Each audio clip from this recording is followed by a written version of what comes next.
Happy birthday, Novaria. Mother? I will definitely rewrite what's written in the Star Atlas.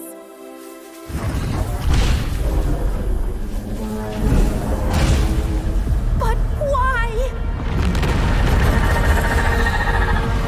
No, I did everything right. If I can unlock the secrets, we can break the shackles. If I can unlock the secrets... Mother! Oh, God!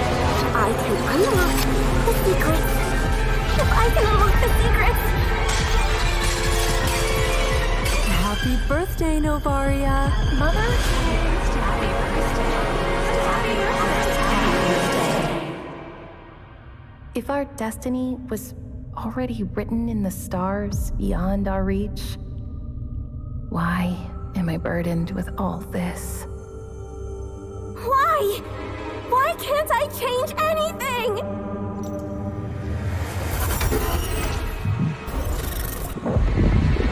Can't change anything.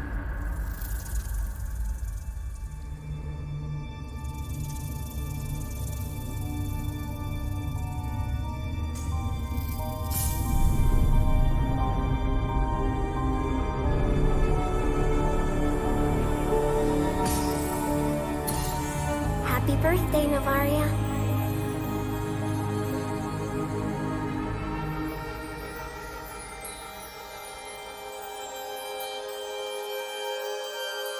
Our destiny was written in the stars beyond our reach.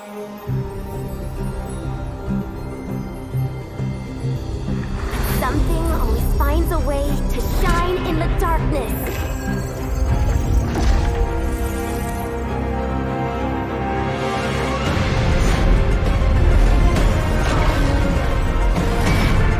Destiny is in our hands. Destiny is in our hands.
The Turtles delight.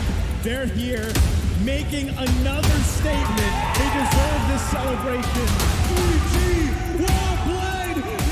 North America has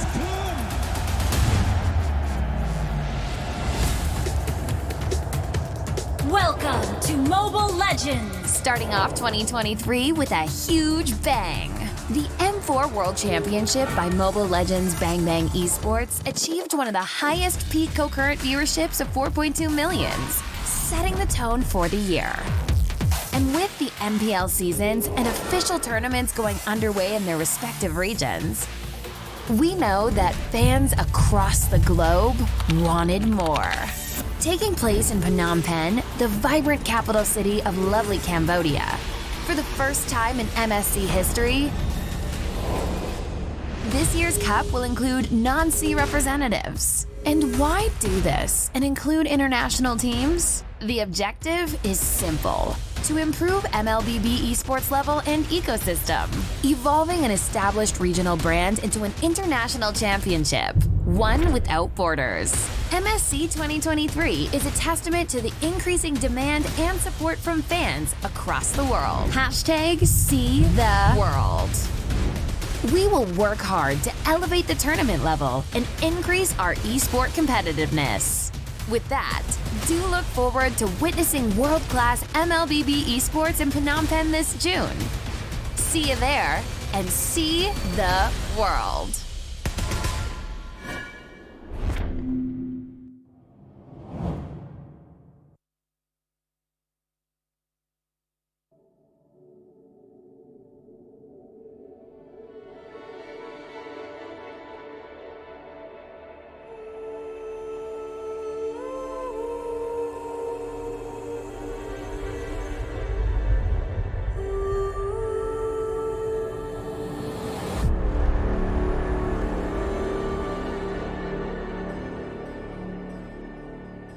Every day, I have this reoccurring dream. A dream that has repeated countless times. A dream about destiny. What's on your mind? Mother, why must we build the Star Atlas? We've been mapping the stars to reclaim our destiny. Our destiny? If we can unlock the secrets, we can break the shackles of destiny.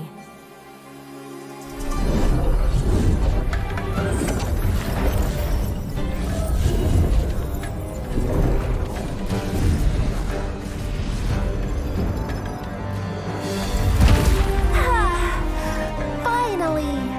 Navaria, happy 16th birthday! Mother? Ooh, star glimmers! Even in darkness, they shine. The Atlas! What's happening?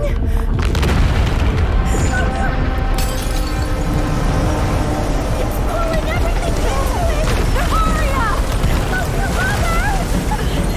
Hold on! Don't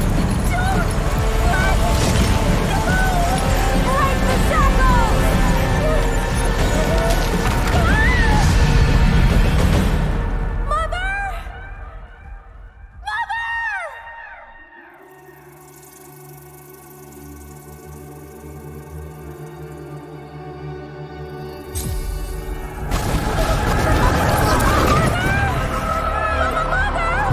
Break the shackles! Mother! Break the shackles! Happy 16th birthday! Finally! That dream again. What's on your mind? Mother? Was that really just another dream? If we can unlock the secrets, we can break the shackles of destiny. Destiny. If I can unlock the secrets, we can break the shackles. If I can unlock the secrets, we can break the shackles. Finally, almost done. Happy birthday, Novaria! Mother? I will definitely rewrite what's written in the Star Atlas.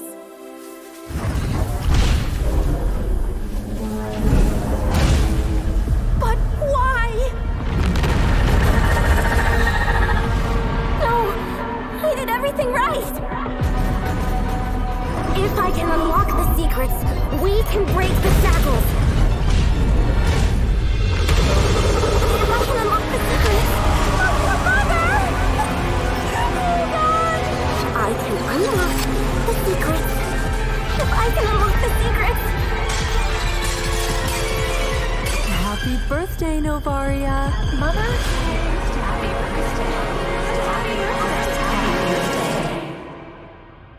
If our destiny was already written in the stars beyond our reach, why am I burdened with all this? Why? Why can't I change anything?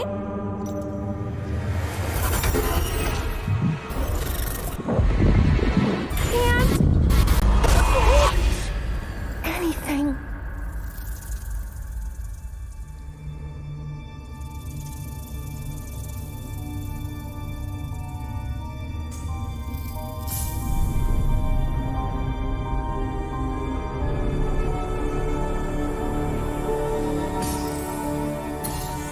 Happy birthday, Navaria.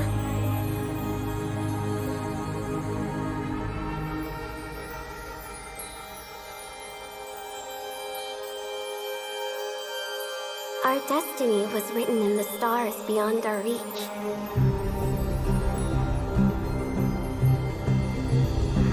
Something always finds a way to shine in the darkness.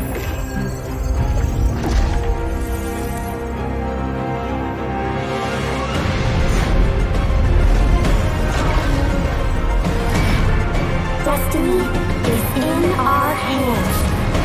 Destiny is in our hands.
The turquoise and the light, they're here making another statement. They deserve this celebration. 3G Warblade, North America has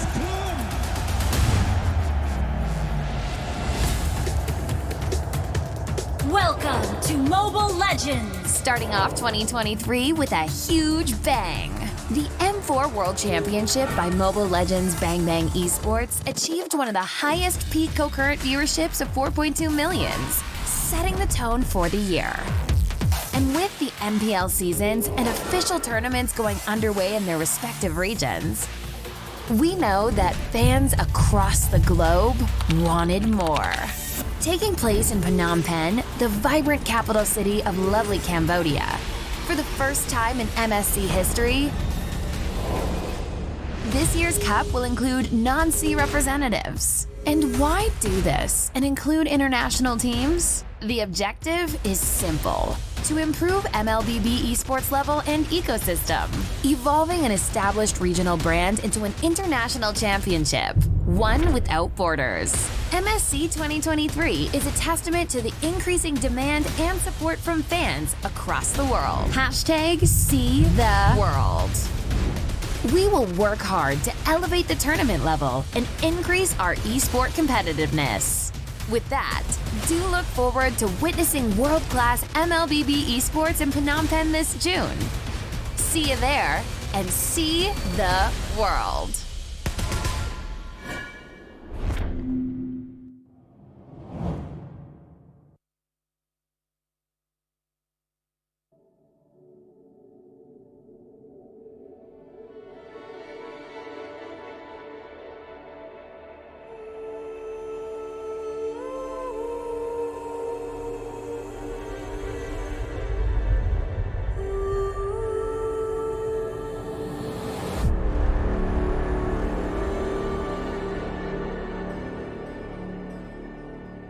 Every day, I have this reoccurring dream.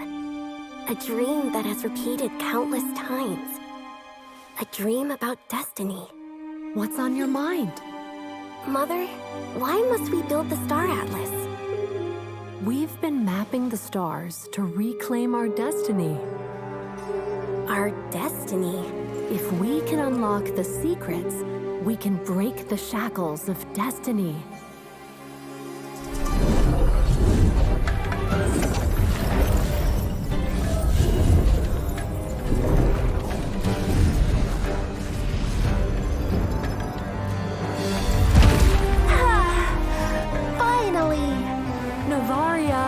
Happy 16th birthday! Mother? Ooh, star glimmers! Even in darkness, they shine. Atlas. What's happening?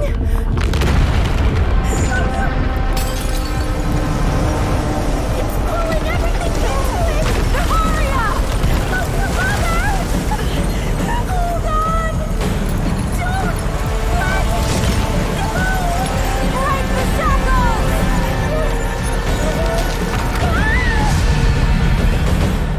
Mother!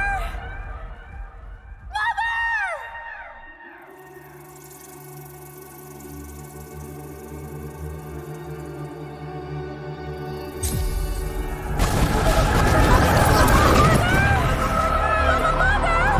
Break the shackles! Happy 16th birthday! Finally! That dream again. What's on your mind? Mother? Was that really just another dream? If we can unlock the secrets, we can break the shackles of destiny. Destiny.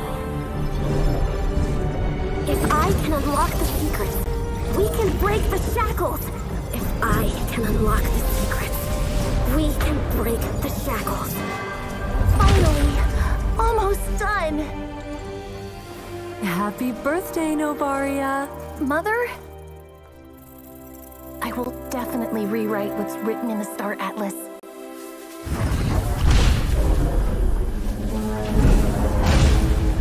But why? No, I did everything right. If I can unlock the secrets, we can break the shackles. If I can unlock the secrets, Mother! Hold on! I can unlock the secrets. If I can unlock the secrets. Happy birthday, Novaria. Mother?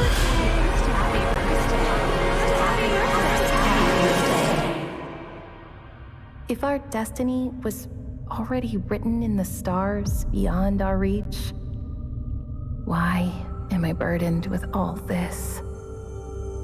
Why? Why can't I change anything?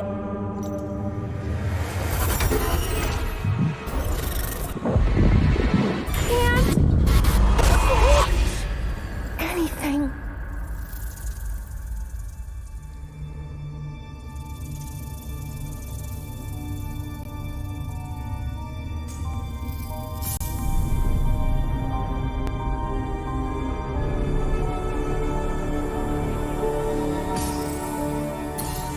Happy birthday, Novaria.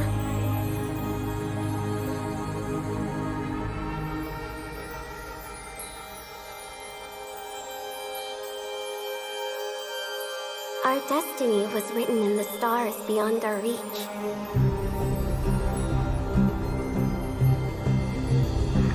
Something always finds a way to shine in the darkness.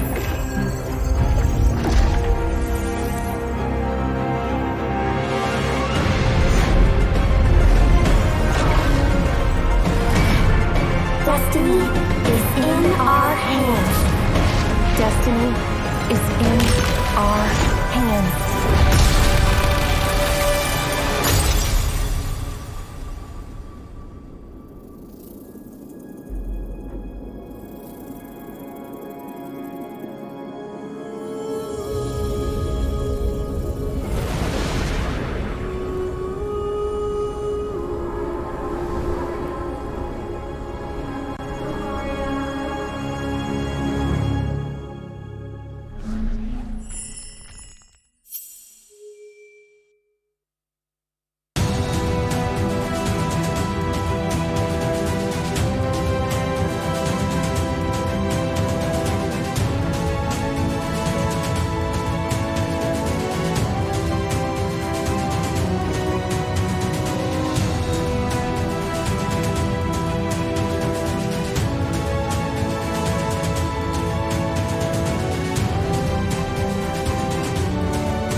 the turquoise and the light. They're here making another statement. They deserve this celebration. 3G, well played. North America has come.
Welcome back to the official English broadcast of the 32nd Sea Games MLBB Women's Tournament. We're going to be your casters for the first best of 3 in the semifinals. My name is Umi, with me is Rockhart and Wolf. How are you guys doing? Doing great. I hope that you guys are packed and ready. We are done with the best of ones. It's a best of 3, guys. Yeah, very much impressed with what Vietnam was able to put out in the first 2 games of the Group B. But Malaysia, my oh my, they are on a tear. So honestly, the top 4 that we have right now, there's almost equal contention, save for, of course, Indonesia. Yeah, in Indonesia, we have seen them really shine in their first set of best of ones. But we could say the same for Vietnam. They had a good showing against quite a few teams, but we are looking at the format where the Group A top seed will go up against the second seed of Group B. So we're going to take a quick look back here on today's schedule. It was Indonesia securing a win against Cambodia and Philippines. Yeah, they're very quick at it. If you looked at the match between Indonesia and Cambodia, that went really quickly. But of course, Indonesia versus Philippines, it was probably the longest and the tightest that we've seen all throughout the day. Then again, Vietnam now going to be facing up against Indonesia after winning against Laos but trailing behind Malaysia. Very impressive with their performance. However, it wasn't enough. Now they are going to be facing against the Titans, or the expected team here in the MLBB Women's Division. So that's going to be the first best of 3 today. Later on, you'll also have one for Malaysia. Definitely a lot of people looking forward to that against the Philippines. And yeah, looking like they are going to be the rock stars, the dark horses of this tournament for sure. Yeah, Malaysia definitely. We didn't. A lot of people didn't expect Malaysia to be this good. Yeah, but looks like the rain check right now is that they're this good, and it's going to be hard for Philippines to basically fight off Malaysia in a best of 3. Surely. We are looking at a possible 3-game series here for Malaysia and Philippines. I wouldn't be surprised if Vietnam pulls a number in Indonesia. Don't really know. You know, we did not expect Vietnam to pick up something like a Minotaur that they were very successful with. Looks so good, right? However, the fact that they have already shown that hero kind of makes me think that maybe if they reserved their surprise picks into the semifinals, maybe they can have a better shot versus Indonesia. It's the fact that they already showed us. You saw Malaysia straight up first ban that hero, a comfort pick for Vietnam. So we'll see. We'll see if they can have another surprise pickup against Indonesia. Yeah, that's actually so cool because it worked so well for Malaysia, and we are seeing that definitely the comfort picks really are a big factor in these teams, right? Yeah, and I feel like the best part here is whoever wins is already guaranteed a possible silver medal. That's right. Because they're going to go up for the battle for gold match, whoever wins this series and whoever wins the next series after this. And the losers will have to compete for bronze. And of course, if you're part of the competing countries right now, which is Vietnam and Indonesia, you wouldn't want to see your team compete for 100%. Just bronze, you know? But you know, bronze is still a win. Hopefully, though, we do see the victors very much deserving for that gold or silver. At the very least, right now, everyone is basically reset, right? We are in a spot where if you do very well, you can definitely still become gold. And all of our teams, I hope that everyone has mentally reset, especially opponents of Malaysia here, who seem to be definitely the team that's on fire in this tournament. Yeah, and now let's welcome our players entering the arena. We have a best of 3 between, once again, Indonesia and Vietnam. Indonesia still undefeated after their best of 1 round robin in Group A, getting the top seed. Let's see who's up for Indonesia. Will we see like sub-ins? I'm not sure. I feel like they won't sub-in or sub-out people with the success that they already have right now. I don't think so. It's the Saints. Vivian, it's Vival. You have Cheney eventually there. That's Fumieko.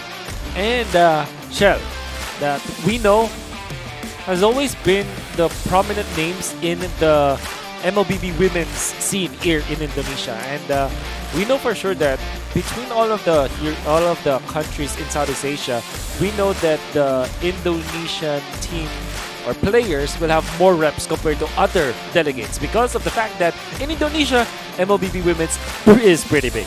Yeah, and looking at the past tournaments as well, I think Leo stated this in the first few games, that the BDR era, or basically the women teams for Indonesia right now, has been undefeated in MWI. That's right. For Vietnam, we are seeing still Daisy, Ngokbe, Miku, Mie, and Tuna here in competing for Vietnam. They are 1-1 right now after the group stage. I think Vietnam definitely is if there was a dark horse that hasn't showed up yet, that's going to be this team. If you base it off of other regions of the whole region, of the region as a whole, they just tend to be very, very explosive, and they take a lot of risks, and I like that in the region, man. Yes, sir. That is one thing that I wanted to see from Vietnam, but unfortunately, we already saw one, and it was immediately answered by Malaysia. Hopefully, there is something else. I do hope that the bag of tricks that Vietnam brought in Cambodia right now is deep enough for them to last the match against Indonesia. We do expect that it will be Indonesia. And in fact, the entirety of the Southeast Asian region as a whole expects Indonesia to be top 1. But who knows? Maybe Vietnam has something to the table, right? I think that's just the spirit of competition, right? You give your opponent, everyone has a fair shot. If they woke up better that day, isn't that like the thing we say here in the Philippines? If you woke up better in that day, you tend to have a good one. Yeah, sometimes you just feel your 6th finger, or maybe even a 7th finger, you know? And when you feel that way, sometimes you play in a completely different level. That's true. And when you're facing a giant such as Indonesia, let's just hope that Vietnam did wake up that way. Let's look at the team head-to-head here. Wolf, Wow. what do you think about these stats? I feel like these are from the group stage. It is. So from the 2 matches that both them played, it's obviously Indonesia that had the upper hand. However, I want to say that we should be calculating kills per minute because Vietnam played significantly less minutes compared to Indonesia, while Indonesia had that long 20-minute game where they had so many kills. So if you kind of skew the calculation now, maybe Vietnam stats are almost the same as Indonesia, but the fact of the matter remains, we know that Indonesia is far more dominant. But now, look at this. Damage per minute. That's almost double? twice. That's Okay, double. that is where that's we should be insane. looking at. That is super insane. That is really insane because if you remember in the previous games, Chinny actually barely died. I don't think there was one game that she didn't die. Yeah, it was a perfect Eve game. I feel like that was the game Yeah. against Philippines as well. That's true. And that was such a great game for Chinny. We did see her play a bit tanky with the Blood Wings and I think the Brute Force Breastplate as her last few items. But then again, she has already dealt so much damage throughout that game to the point that building those items late doesn't really matter. It just means that even if the Kaja were able to take her away, it's still not gonna translate into a kill. Hey, 4,000 DPM is actually Gold insanely planer, high. Off the gold charts. planer That's levels, off the bro. charts, That's man. gold planer levels. Yeah, you would expect somewhere along the lines of 2,000 to 3,000 per minute, but dude, 4K is just too much. Kind of tells you how impactful Chinny is as a player, and she is also one of the players that have always made her own waves during international tournaments. Can remember her performance in MWI was very, very notable as well. And now we are going to see her in action once again in a medal match against Vietnam. So Indonesia basically just explosive all around, not just in gameplay but also in damage. Yeah, and now that you've mentioned it, like you guys mentioned it, this is a medal match. This ensures silver. Exactly. Whoever wins this has a surefire silver medal, in which case already brings a lot of pride and joy to the countries they represent, and also a chance to win gold in the best of 5 in the finals. Now it's even more intense. Fortunately for all the viewers out there, we know that there were already a lot of heroes that we can attribute to both teams. I would say that Vietnam is, we expect them to have a deeper hero pool, whereas for Indonesia, there's no reason for them to veer off away from their typical playstyle. You have that assassin-esque kind of jungler, sometimes utility jungler, then you have the Nuke Mage between Farsa and Eve that should be the prime choices, which means that you cannot easily get something like a 1-1 or a Melissa in this matchup. Vietnam has been prioritizing the Melissa. They wanted to secure that hero, but I don't think that it will be effective against the playstyle of Indonesia. Honestly, for Indonesia, you don't need to reinvent the wheel. You don't need to come up with anything crazy, right? The way that they've been playing has been very consistent. It's been very precise, and you can really tell when the team has comms and when the team is just going around the map, right? Yeah, I and mean, Indonesia's definitely the forward. Indonesia showed, I think, exposed quite a few teams as well.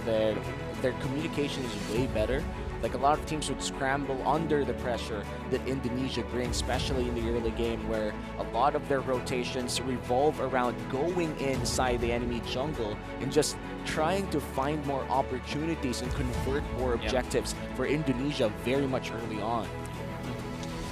If I'm not mistaken, there was a time where Indonesia actually is a team that can pick up the Fanny, just because they know how to utilize it perfectly. So I think that even those kind of heroes that we know that are prominent in other divisions of Mobile Legends, in other countries even, that could be a threat as well. That is really what makes Indonesia a big threat here in the MLBB Women's in Southeast Asian Games. Yeah, they're actually one of the few. There were games where the Fanny wasn't even banned out. That's right. So, Indonesia, I think this is the team that you want to do that right now.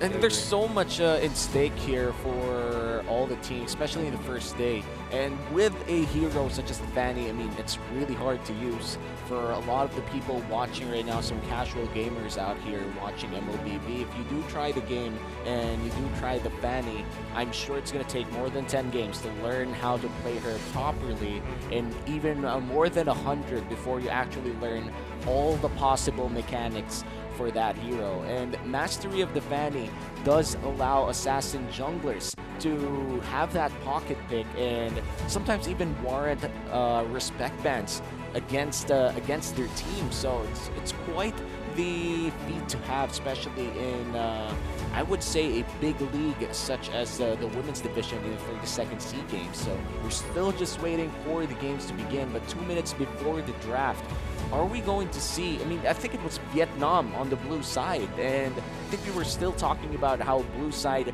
does have a better win rate, correct me if I'm wrong, and red side, on the other hand, is always almost forced to ban out either the 1-1 or the Joy. I really hope they're ready to pick up that Joy once it becomes available, because Indonesia seems to be a team that's very... They're comfortable with taking some risks. In the first rotation, I believe there will be times where you will have the Joy and the R-Lot open, and there were even games where the R-Lot was completely ignored. So that just goes to show, right, how they actually... their approaches in drafting are a little different. And now we are just looking at the players having some sweet time away the camera, having their fun. This is still, I think, the essence of the game itself, the essence of esports.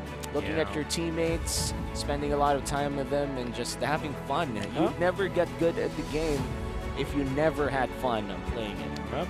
Show your love.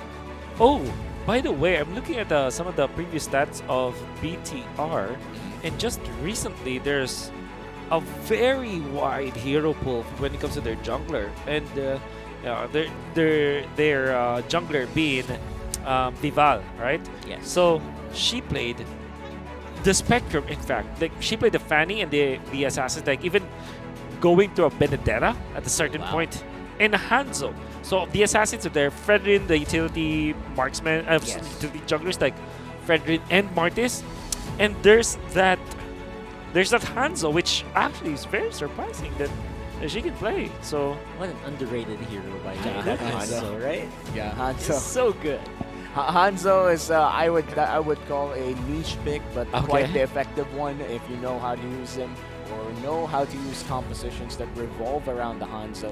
Does require a certain setup to work, unless you're playing solo queue, in which case it requires zero preparation to work. That's true. If heroes like the Atlas obviously are available, and the R-Lot, definitely you will have a lot of leeway, because those are heroes that like to draw attention, right? If you have heroes, if you build up an XP lane that's very, very what's explosive. Yeah. Very high performance, right? Yeah. I think those are the openings that will enable Vivals to actually shine. I love how you mentioned the word basically attention-grabbing XP laners. Like, there are quite a few. Like, the Yuzhong, literally when he turns to a black dragon, it just spells, look at me, I'm flying, mom. But let's enter the drafting phase of the semifinals, best of 3. Once again, it's going to be Vietnam on the blue side, taking out the Fanny and the Wan Wan. On the side of Indonesia in the red, they will take away that joy. Fumieko, by the way, it's interesting how they will prioritize the Yuzhong for this girl. It's actually very effective in the previous game that we saw. Yeah. Okay, so when it comes to the bans, typically if you're the red side, you're the designated 1-1 ban or one team 1-1 banner, if that word exists. But since it is the 1-1 which was first banned out by Vietnam, they might consider something like a... Oh, they banned out the Melissa. I thought for sure that Indonesia will be interested into giving that up so that they can easily counter Vietnam. But I guess this is research and preparation from Indonesia's side. Yeah, I mean, at this point, Indonesia, big as the women's league or women's division is in their region, they'd have a very professional coaching staff. This is like target ban after target. Well, maybe not the Joy. Maybe not the Joy. Like, it's Joy is very much a standard ban right now in the current meta. But what will Indonesia ban for their last rotation? Right here, guys. This is exactly what I was talking about earlier. Indonesia playing this draft very, very riskily. Basically giving a free hero to Vietnam with the Melissa ban. Would not be surprised with another marksman ban here if they really want to dig into that one. I mean, what are the options left? The Fredrin is actually still open to take if Vietnam wants to get that first pick jungler. I would call, like, even if Fredrin has holes right now, still very much the most effective jungler out there. Does the job, Yeah, I agree. My friend. Yeah, high chance that Fredrin will be the priority for Indonesia. I think if you're Vietnam, don't give the Eve. Eve, just so good with Indonesia, one-size-fits-all kind of hero. You know that it will be a priority for Indonesia anyways. But instead, choose my own understandably, in a way. Yes. If you could play it well. True. I'm fine with this. So it's like a big challenge. This is actually a lot of confidence coming in from Vietnam. 100%. So now, if you're Indonesia, you might think of something like Valentina or Eve, as we know that Eve is really good. And then of course the Fredrin, we know that they can easily use in the jungle role. We don't know if they flex it. I actually don't know if they do flex it, but it's a decent hero. Exorcist of the So they go use jungle. Wow. I don't know why, I just felt it. Fumieko, Fumieko seems to be so... She seems to be so ready to fight. And if that's going to be these are the picks, that means that playstyle of Indonesia is definitely going to be very high octane. These are the picks that they use when they want to end games in around 13, 14 minutes. Yeah, and this Yu Zhong is, I feel like it's a telltale sign where a lot of their compositions really rely on having the capabilities of a Yu Zhong. Again, this is a best-of-3 series, so if Indonesia secures this Game 1 victory against Vietnam, if they realize that this Yu Zhong is starting to be a problem, this will be a ban in Game number 2. Oh, there's the Beatrix. Still no Eve. Okay, they go for the comfort pick, the Minotaur. left undone. Girl, yeah. But not mine, though, just girls. Yeah, It's an you know. expression, guys, It's an don't worry. expression, it's an expression. Okay. Let's Gotcha, be clear. man. Okay, there is that option of the Martis for Indonesia, so they will not have any problems with the Minotaur. But also, you have the Lancelot that we know that they can use. And of course, the Fredrin. 3 heroes that are okay against the comp of Vietnam overall. Especially because they already have the Yu Zhong, so they're not that scared about the Beatrix. I'm thinking they should be prioritizing either Fredrin or Lance as their picks, or maybe the Martis, right? So 3 important junglers here for Indonesia. It's so interesting because the way Wolf puts it, it's like Indonesia just pick whatever you want. Yeah, exactly. There's so many options, But they they go for the Akai. You know, at this point, you kind of want to just shove away the Arlet. Yeah. Like, whenever the Arlet just goes ham, starts dashing around, you spin in the center of everyone, and he can no longer vengeance his way out of it. Yeah. Also, By the way, there's a what's that? Mini Purify with the ultimate of the Akai. It rhymes. When you use it, after the knockup from the Minotaur, you destroy the formation of the team that is rocking the Minotaur. So essentially what you achieve is that you kind of softly counter the Minotaur ultimate. Among the planes exists that is the great. equilibrium. And it's also so I fast, was right? made The for. heavy spin is basically an emergency button whenever you go That's for correct. I am the That's power correct. of light It's a very good incarnate. pick here for Indonesia for safety. Yeah, and looking at the bans coming in from Indonesia, they themselves take away the Eve, mainly because I do think that this Valentine is already most likely going to be the mid lane, because no way will I think the Akai return into position 5 right now, especially in this phase of the tournament. It looks like Vietnam will be locking down the Kaja away from Indonesia. Wouldn't be surprised if they focus more on the roam role, mainly because they already locked in this Minotaur. Yeah, and definitely going to be the gold lane here. I think Indonesia needs to think about that gold lane. I'm not sure if Vietnam's going to try to ban out any other gold laners like the Moskov or the Brody. Definitely, if you do that though, there's going to be a smaller pool available here for Indo. This. Oh, interestingly, the targeted bans are Mid, yeah. for Indonesia really making sure that everything is diligently taken care of. Yeah.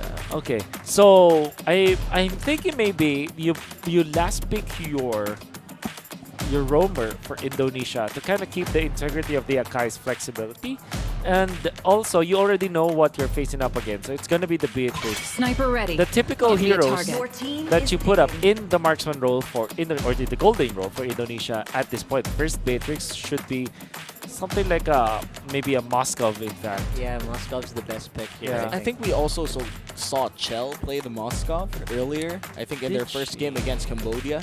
That's true. And Oh no, it was the opposite end. It was Cambodia who picked it up. Oh, it's Cambodia who picked it up. I so- think it was Tifmar. Yeah. Oh, it was Carry. Yes, Was Carry. Carry is still open Oh, though Carry's still open. for the side of Indonesia, but I feel like this is more like a forced The thing. arts It looks like they're gonna go for miracle. Brody instead. They know for a fact that this Carry would be easily reachable by not only the Minotaur, but especially the Arla. There it is, the Martis. 3,000 worlds. Really a good pick here, but And not a I guess you're left single with worthy Farsa. foe.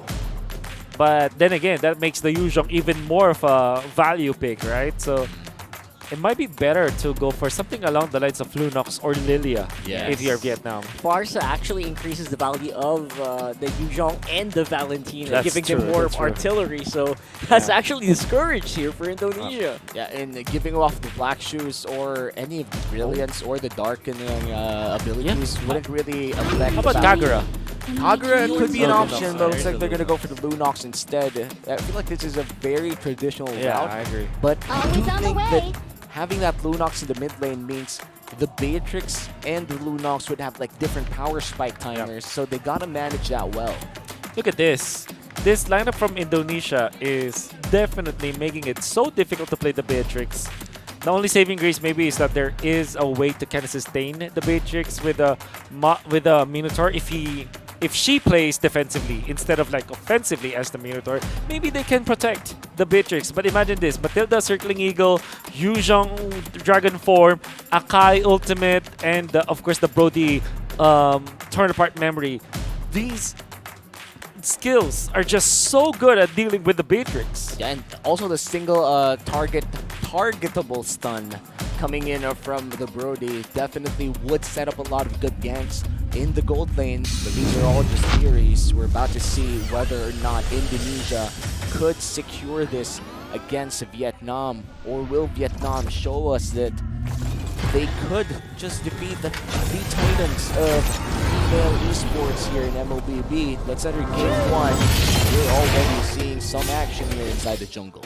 Yeah, definitely a lot of eyes here in the mid lane. We're thinking how Chin can actually dominate. Remember that? The eye-catching room of Vietnam that might just wreak havoc here in Indonesia. I mean, but there's a big question mark. There's a big if there, right? If Daisy can get to a point where she hurts and hits. That's actually the difficult thing when playing a Lunox personally right now. with all the adjustments made through this hero throughout the year, it's just a lot more difficult to get the optimal point when you convert someone. Definitely takes a lot more gold now. That's why I think Daisy is running the mystery shop. Yeah. Just to get those items really quickly. And going back at the playstyle of Indonesia, we are expecting a lot of early game centric rotations, and they have the Matilda to aid that. Yeah.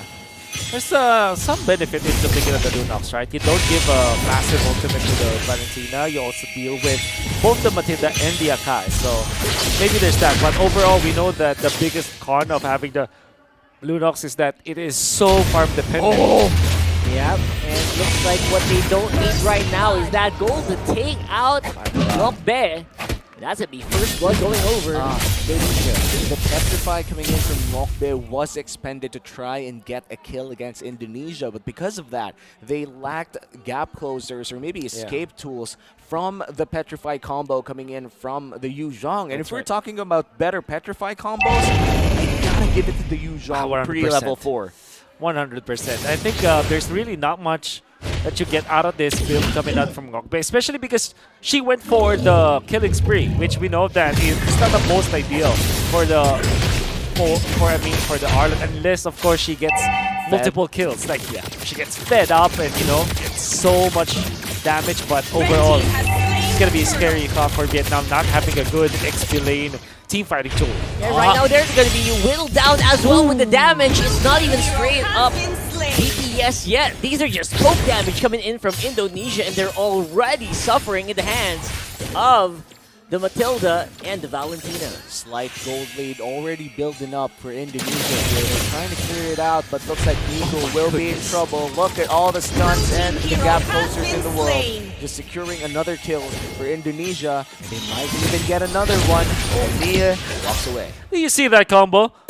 Guiding Wind into the stun from the Brody. Then eventually the final slash, which was put in a very nice way. Like you slam your opponent to the wall. And now you have immense amount of damage with Valentina, Matilda, and the Brody early game. Even when they're almost single target damage, it still hit like a truck. Yeah, that's the main thing, right? That we talked about before the game started. If you can do that with a free-man squad from Indonesia, imagine what they can do with 5. Which we haven't even seen yet. And with the confidence that Indonesia has right now, that doesn't seem far off. This Brody will scale so quickly. 40 seconds until the next turtle of the game will spawn. Or actually, this is just the first turtle of the game. Wait a minute. Second. Who got the first turtle? Indonesia. The first turtle was secured here by Indonesia. And I won't be surprised if Indonesia secured a second turtle as well, considering that they almost have a 3K gold lead. And Chinny has a massive ultimate. The only massive ultimate that he could get. Yeah.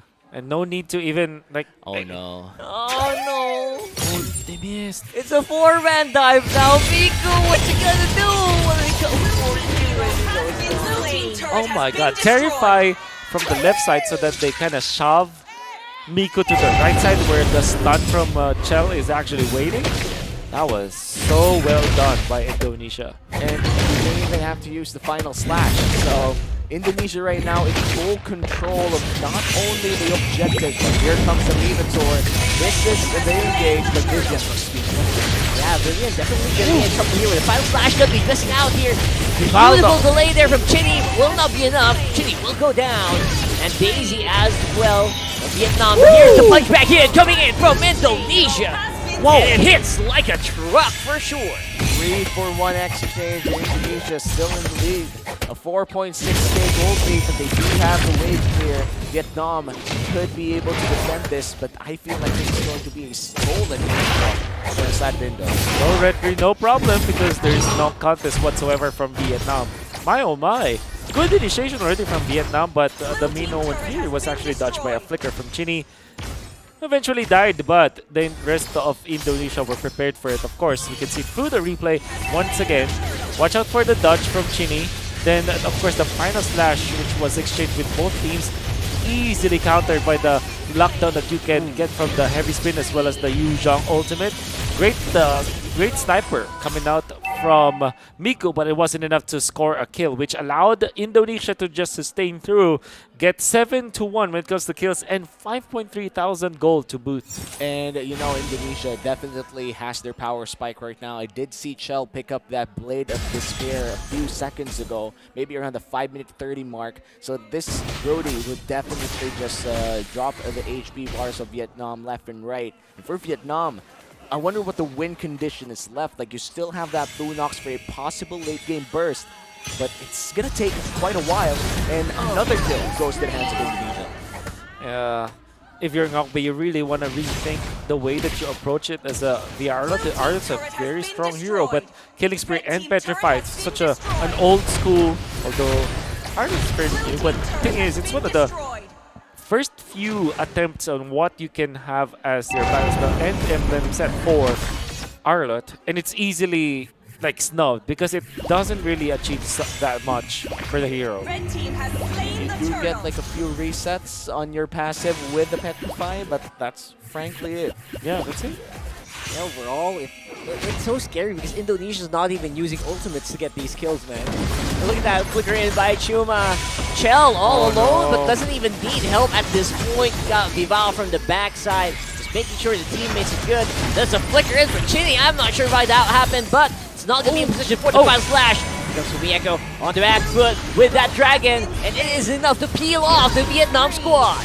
2 people down for the side of Vietnam, and that was a great attempt coming in from Chuma. Yep. But Fumi Echo and I think Chell did have great positioning with his team there, and his team essentially blocked the damage dealers coming in from Vietnam. So it wasn't really it was a good attempt, but I feel like the counter goal was way better than that. Absolutely. Like NT Nice over try. and over again.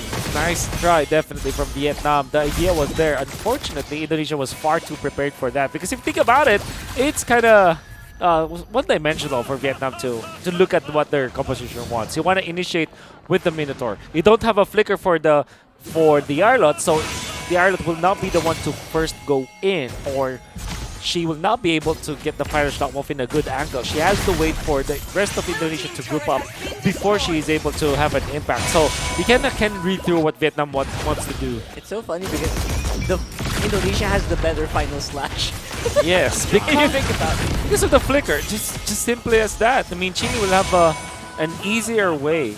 I would say, okay, so I will not go as far as to say that it's better. It's just that it's easier. Easier to activate. Yeah. There you go. Plus, you have like the 2 dashes that comes with the That's Valentina. right. That's right. The Valentina kit. So Indonesia right now with a 9K gold lead, a massive gold lead to have if you're Vietnam. But looks like they're gonna go for the first lord of the game first. It is just 9 minutes in, and if you take that into account, this is such a dominating game coming in from Indonesia. All right, so far I feel like it's just too easy for Indonesia to read the doors, right? Because they just need to look at where the Minotaur is, and that's it. Yep. I see what you mean, Wolf. It's just, how do you actually initiate here without Indonesia being ready? I mean, at this point, the Arlot is almost always telegraphed. Like, you know for a fact if he's going to go for the final slash, because he's probably going to walk up to you, has no choice. The real strength of at least for me, the real strength of the Arlot is the surprise factor of how fast the animation is with the Fire Slash. And if you combo that up with the Flicker, it makes it almost an OP kind of initiation, right? Because it's so instant, you don't know where it's coming from. Petrify and Vengeance procs will not be enough to kind of mitigate that. So Ngokbe, hopefully, she will be craftier in the next coming team fights. Otherwise, it will be Indonesia reading their movements once again. With the Flicker, there's almost no reaction time. Yeah, really not. No. There's no It's way so you can impossible. You It's have to predict impossible. the future. Yes. You really can't read that, and I feel like a lot of good Arlot players are really good at setting up team fights. But look at Vietnam. They're gonna look to defend this top lane. The Lord is pushing upstairs, but here comes in the mid lane. A big minion wave as well, and Yuma will suffer quite a bit. Fumi Echo actually just engaging straight up with the Dragon form.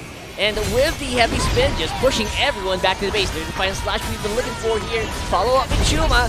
And Fumi Echo actually was able to go down. Shinny actually is in trouble as well, but in the end, it's just an easy base take for Indonesia as they take game 4. Oh, did you see that final slash from Chili, literally the final slash of the game with a wonderful execution to isolate the members of Vietnam and put them out of the zone of the safety of their own base building, then ran away with 2 dashes. Literally what we're trying to say about how strong the Valentina was. Yeah, first picking Arlet and leaving Valentina open was definitely a big error in the draft, or if not an error, a problem that they weren't prepared to deal with. And that's Indonesia taking game number 1 against Vietnam. If this is still a best of 3 series, Indonesia could go for the sweep, but on the other hand, Vietnam could possibly secure a win in game number 2, but obviously there are a lot of stuff to work on. At this point, you just have to think about your entry conditions, and I think that's what Indonesia has thought about. They know Vietnam's win condition here. It's so dry. It's so cut and dry, right? That's the term they use. And there's just no way around it. There's no other way they can initiate. And that's why for Indonesia, it's so easy for them to read the movements of the Vietnamese squad. And to be fair, Vietnam, when they did go for the Arlo, I thought it would be one of the ways for them to actually win versus Indonesia, just because of that surprise factor. They had to really throw Indonesia off of their tempo, because we know for sure that Indonesia are the favorites. What you can do against them is to be more crafty, more surpriseful. Is that a word? Surprising. Let's allow that. Surprising. Let's allow that. Surpriseful is a new word. Surprise. They have to be full of surprises against Indonesia, but not having access to that biggest surprise factor, which should be coming from the Ireland, it was I guess that was the main problem that they have. Yeah, maybe they didn't see other professional players going in for the flicker and the tenacity combo. We have seen a lot of Arlet so far. I think we've seen Arlet today twice or thrice already. Whenever it's not banned, most likely it will be picked. But we just received a big announcement, actually, that Indonesia's 10-minute win broke the fastest match of the tournament held by Philippines, which was 11 minutes. Indonesia beat us by a minute. They're showing up. Wow. They're showing this They're up, showing man. up, man. Right. Okay, well, Wait, not us. I forgot we're in the sorry, English broadcast. They sorry. beat the Filipinos. They're showing That's up right, to not the bad. Filipinos. Interesting. Oh, wow, that is well, Very interesting. that is very interesting, because we thought for sure that this game will go longer, especially when there is the Matrix on the opposite end. We know that this has great wave clear. Okay, so we also talked about the Lunox earlier on. Like, it could be good because it can really tear through, but you can see that it wasn't enough. Like, Vietnam didn't have enough damage in the end. Although, technically speaking, they will have it. They have the decimation coming out from the Martes, and they have Beatrix and Lunox so that they can initiate together. They were waiting for their moment to go and have a good opener with the Fire Slash or the Minoan Fury, but it didn't happen. Indonesia did not allow that, and this is mainly because of their choices in their frontliners. You have the Matilda as well as the Akai. Great decision from Indonesia to pick these heroes up instead of other choices, because now they have a way to save and peel for their teammates, as well as the fact that you now have a way to deal with the Minoan Fury with the heavy spin. And Indonesia, they weren't wrong at all, picking up this Yuzhong as their first pick. We do not see Yuzhong as one of the priorities anymore, but I guess in this competition with Indonesia leading and that kind of gameplay that you saw from their ex-laner, it was so effective, especially that first kill that they got. It was a wonderful usage of the Petrify, connecting onto 2, the knockoff afterwards. And apart from that, it was almost a flawless game coming out from Fumi Echo. The only death that we saw from Fumi Echo was when she went in for the base dive, but apart from that, it was almost perfect. Shell was also super duper impactful in these games, in the clashes that we saw from the entirety of the game. We saw how she was able to utilize the ultimate so that she will be able to survive. Not really very stingy with the ultimate, even when it's not like a fully stacked usage of the torn apart memory. The way that she managed to stay alive just because of the extra lifesteal that you get out of it was great. And the reason why she was the rich guy in the carry was because of the fact that Vivian also helped her a lot. And there was an unforgettable combo that I saw in the bottom lane where we saw the guiding wind just bring the Brody in. Then the stun was already prepped up and good to go. that's the reason why she was able to get 916 GPM, 506 with a KDA, activated so much, 85% kill participation is extremely high for a gold laner. This is how you know that Indonesia knows how to use this Brody in the early stages. It's all about the snowball. There was also that combo where they did where from the left there was a Terrify so that they will be able to kind of shove their opponents to the right side where again the stun coming out from the Brody was prepared once again. They really know how to utilize and maximize the space that you can get out of the Brody. The range that you get from the stuns and the torn apart memory was well calculated from Indonesia. And even when we can say that the MVP overall is the good plays coming out from Shell, it wouldn't be possible had it not been for the good chemistry that we saw from the entire team. And we could see through the highlights how she was activated. First, Fumieko, 2-man knockup with solid connection on the spells, taking out that you can see here, Guiding Light. Death Squad. Exactly, they have the combo and Chini was so much on point. Here's the Terrify to the right side so that they force Shell into that spot. Easy kill. Then look at this, the torn apart memory that will eventually be used by the Brody so that Shell will be able to stay alive after getting a lot of damage, in fact, after the snipe, right? So you can see, torn apart memory, knife back, and she goes back so that she will be safe.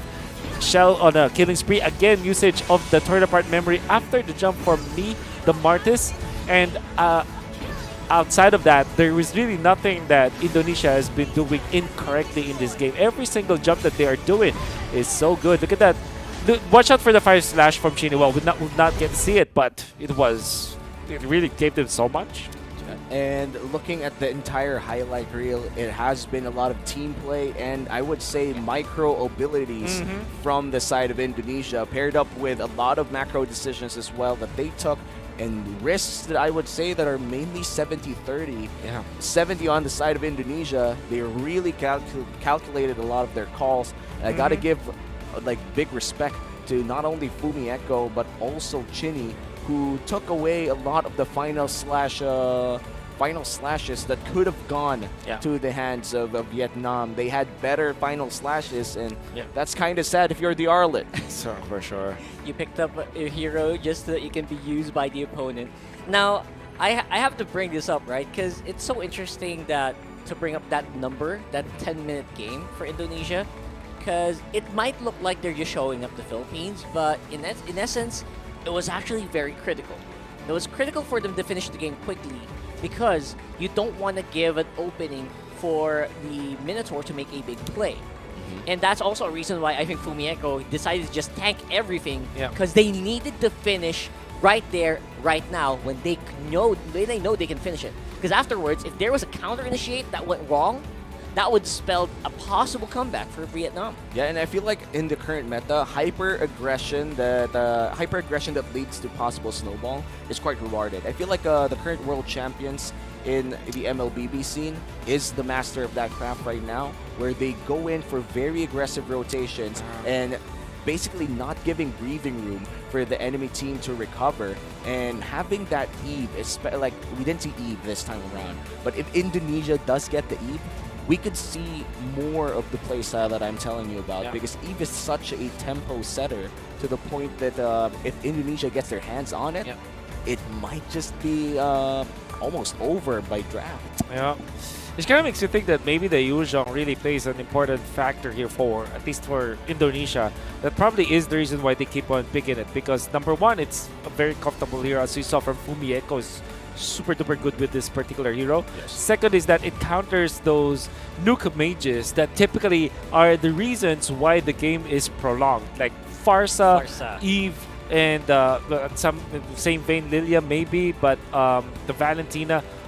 These heroes are countered by the Yuzhong, and if the early pickup of the Yuzhong already threatens for those kind of picks where you won't even pick them up, you're put in a position where you're gonna be choosing between Kagura or Lunox, which aren't traditionally good wave clearing kind of heroes. That kind of makes it so that the game almost is difficult to prolong. And talking about that, that's exactly what Indonesia did. They made the draft so difficult where they basically forced a Lunox pick at the end of it. And the Lunox pick could have done something in the late game, but never really lasted towards the late game.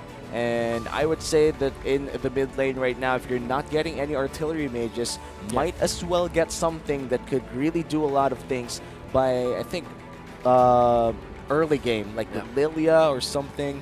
But we are going to head on to the second game in just a bit.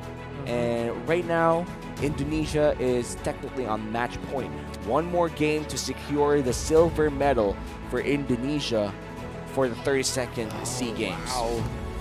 The fastest route to the grand finals, not only when it comes to games played, but also with minutes played. And now, Vietnam, as the team that lost the first game, will have a shot at choosing the side, right? So they will be choosing first pick. Interestingly, I think that there are two heroes that I'm looking at when it comes to their priority. Maybe Melissa, which is really not that good if it was a first pick, but also Eve or Valentina. But I think that for their benefit, I think it's much better if they pick up the Eve first. Yeah, I really agree that picking up the Eve would be very smart. First pick Eve, and if ever Fumi Echo goes back to the Yu Zhong, I would recommend to just I feel like a Lapu Lapu would be a good response. Not because you wouldn't, you would fight the Yu Zhong, but because you could counter initiate when Fumi Echo dives the back line. You just dive the enemy back line as well. You literally even out what the Yu Zhong does. And at this point, Vietnam, it's more so of a question of do they play these certain heroes than it is of I feel like of macro decisions. So you want to even out. Yeah, even out. That's pretty good. Okay. There's a reason why Rockhart was silent for quite a bit. Yeah. That's a solid 7.5 out of 10. Thank you. All right. That's a nice I reading. spent 5 seconds on that. All right. So, yeah, I think the Eve was completely bypassed there. I think at this tournament, in my opinion, in most cases, Eve outweighs Arlo, right? In a lot of these drafts. Can argue. Yeah, that is a valid argument, I would say. Especially if you're running Petrified Killing Spree and Arlen. Yeah. Oh my god, yeah. We have to talk about that. Yeah, Should we? Okay, you know what? Killing spree, killing spree. We will talk about it. Oh my! Oh wow! Is he okay? No, that's a transition. Was it a transition? It was a transition. Gen Z cam man. There's a Gen Z transition. My bad. I just thought that he fell, you know, but that was like a quick call. Yeah. But okay, it's a transition. But going back to that Killing Spree, Petrify Arlet, it was one of, I feel like, the many early Arlet builds that came up. And literally, yeah. Frankly, right now, you would never see that. Like, it's mostly tenacity or unbending will that we see in professional play. Yep. Because you can see it, right? Petrify, you need to be up close to land it. So already you eliminated the surprise factor. Killing Spree, you're not going to get the kills nor the assists. Arlet is more of that kind of hero where you want to be a brawler or a bruiser, right? You want to duel as much as possible. That's why Unbending Will and Tenacity gives you so much more value, especially Tenacity, because you already get a lot of lifesteal. You don't really rely on damage, but if you are prolonging the team fights, you eventually get enough damage anyways. True. Yeah, and then you don't get bursted down because of Tenacity, which means that no matter what happens, Final Slash is always an option. So I guess there's the Glass Cannon. The Glass Cannon Killing Spree Arlot might not be the most optimal right now. Maybe with a few adjustments around gameplay or positioning. Who knows, right? Yeah. But yeah, for now, Tenacity is king. Tenacity, Unbending Will, but you know, she does know how to play the Arlet. Just a few emblem choices out there could spell a better win rate here for Vietnam. But Vietnam will be rocking the game one, not the game one, like the first pick once again for game number 2, which means they might opt to take that Arlet once again, or hopefully they do go for the Eve instead. Yeah. I hope Vietnam is ready for the way that Indonesia is drafting, because they're just... I mean, how many times in the tournament do you see first pick Yu Zhong, right? You gotta be ready for it. Every time Indonesia plays, it might just go up. Yeah. Vietnam, I once will again, is choose in the my blue own side, but they path. will be the He is ones to banned. ban out the Arlet instead. The Yuzhong is still open to take in Indonesia. They're not going to ban that. They know for a fact that Fumi Echo wants to play it again. And I think that if we follow the previous trend, might be Melissa, as they know for sure that it is a comfort pick for Vietnam. And it is one of those heroes. Oh, it said it's a blue. So Vietnam, two options here. Do you go Melissa's your comfort, or do you go Eve? Either way, that's the only two good options here, I would say. Even Melissa, you can even argue that Melissa is not actually a good option. So it kind of means that Eve is off top That's priority the only here. option right Yeah. now, especially considering that Indonesia loves playing around that Eve. Let's see if Vietnam will take it, or will they stick with their own strategies. I'm not sure which, though. Of course, for a Melissa early pick, there's always an answer of a Farsa. So Need some stitches? I can help Right, you. so it's there's only two options here: Eve, Valentina, or Eve. Sorry, Valentina Yuzhong or Eve Yuzhong. yeah, there you go. Yeah. I feel like Yuzhong would be the go-to here. The moment Go Away is out and the Yuzhong's still alive, it's gonna be extremely hard for this Melissa to stay alive. Yeah, you better pray that the Yuzhong doesn't spot you out. You know what? The Lapu Lapu could be an option here. Lapu Lapu Farsa, if they're not going for the Eve, but the right, Valentina right. is still open, and they're still going hot from a win with that Valentina pick. Okay, what is your choice? Indonesia. We gave you a lot of picks, man. Yeah. Hey, They're gonna go for Farsa. Command confirmed. That's Grok. Whoa. Man, I Rhino could have sworn online. that they will eventually pick up the Grok, but after the Valentina is picked up, if they know that the Valentina will not be the choice for Vietnam, then maybe they can third pick the Grok. But now, honest to goodness, they are gonna pick that combo up. We don't know if the Grok is XP, roam, or jungle. What we do know is that the Valentina is so good of a pick here for Vietnam. Yes. This is what we're talking about, guys. Indonesia just loves to play with your emotions during the draft. order. And No way. no way they're not gonna pick the Valentina. Among Oh. the planes exists Okay, equilibrium, you know what? Sure. which I was Like, made at for. least they have the Eden Melissa working out for them. This is usual, right? Could be, or maybe if they do want to pick up the Kadira, that one should be something like along the lines of the last pick. For now, with the Eve as well as the Melissa, gives you a lot of value when it comes to the Yuzhong pick, even more, right? Knowing Indonesia, though, they might come and pick up the Benedetta. Yeah. Or maybe they could secure their gold lane at this point, because I feel like if they don't secure their gold lane, it's gonna get banned out like in the next phase. I'm thinking Moskov actually. Instead of the typical Brody, Moskov is it gives a lot of value. In fact,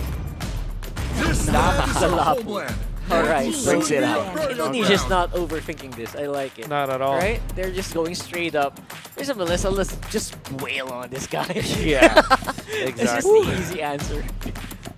I already dislike being the gold laner if ever. Yeah, for sure. playing Grok, Farsa, Lapu Lapu. Is the Even when you're short Melissa, you cannot save yourself from this domination. kind of disaster, calamity. Wait, Yeah. actual question. When you press go away and wild charge is cast right in front of your face, will wild charge go through? No. But if you wild charge first, then flicker, it's as if the animation already went through. So the damage and the knock-up will be there. Wow. You know what? I'm sure these players know that mechanic as Yeah. well. Come on, Especially if you've Dexter. been It's playing our Grok for showtime. the longest time. Yeah.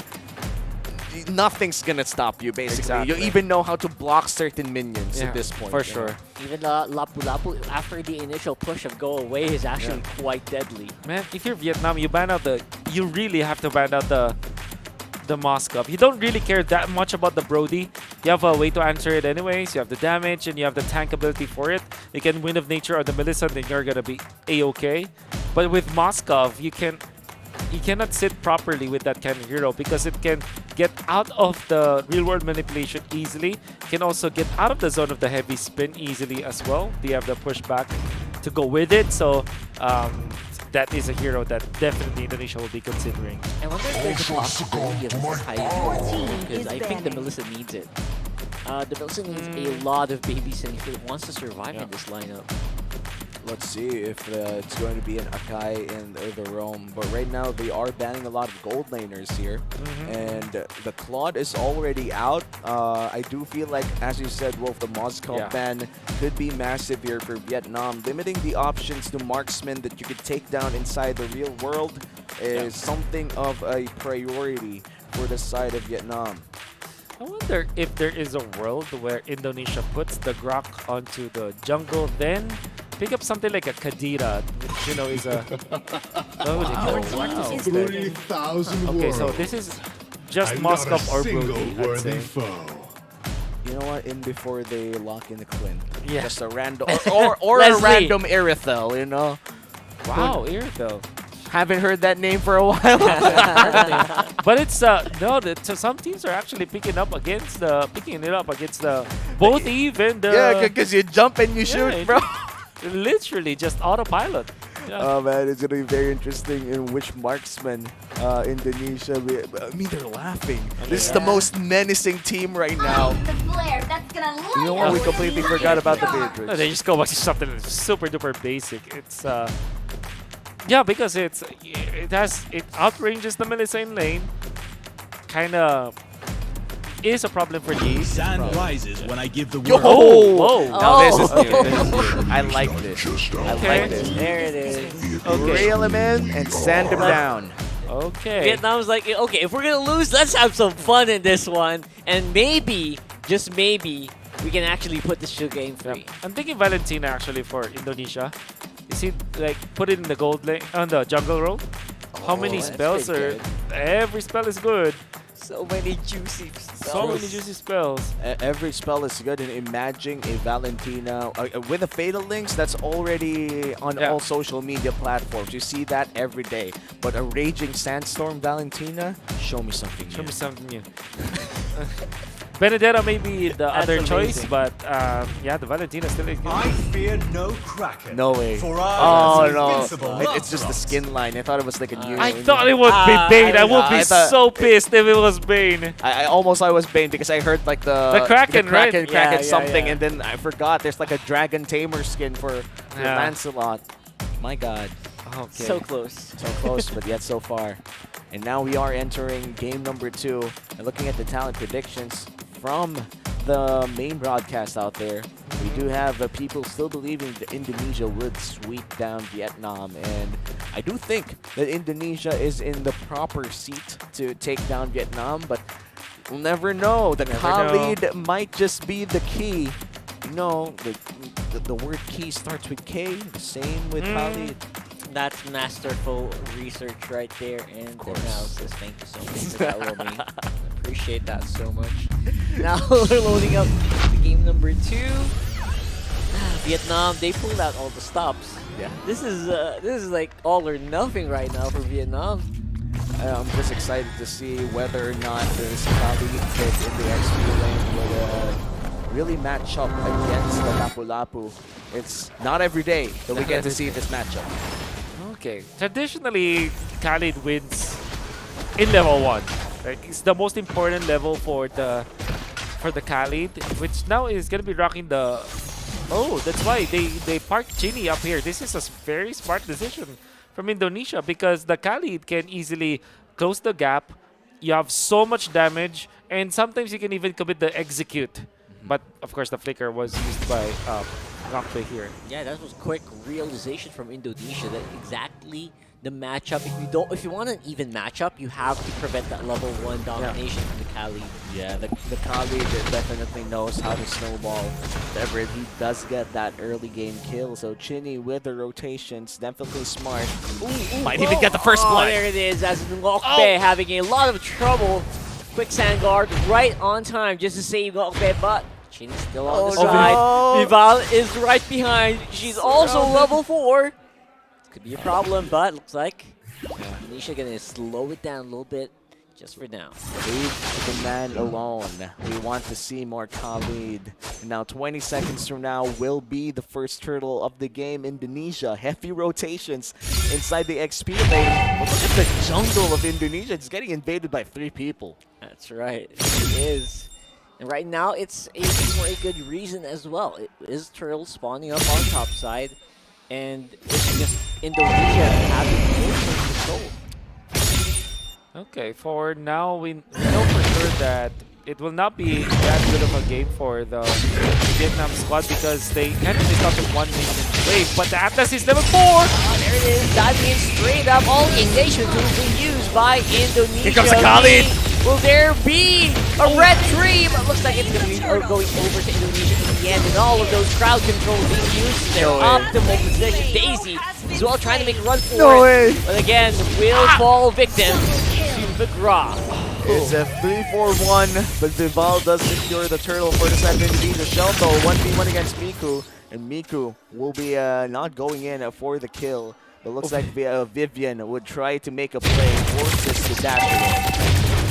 Okay, so what happened in the turtle team fight was definitely just the AoE damage you can see from Indonesia between the Farsa and the Grok in the first 2 minutes of the game.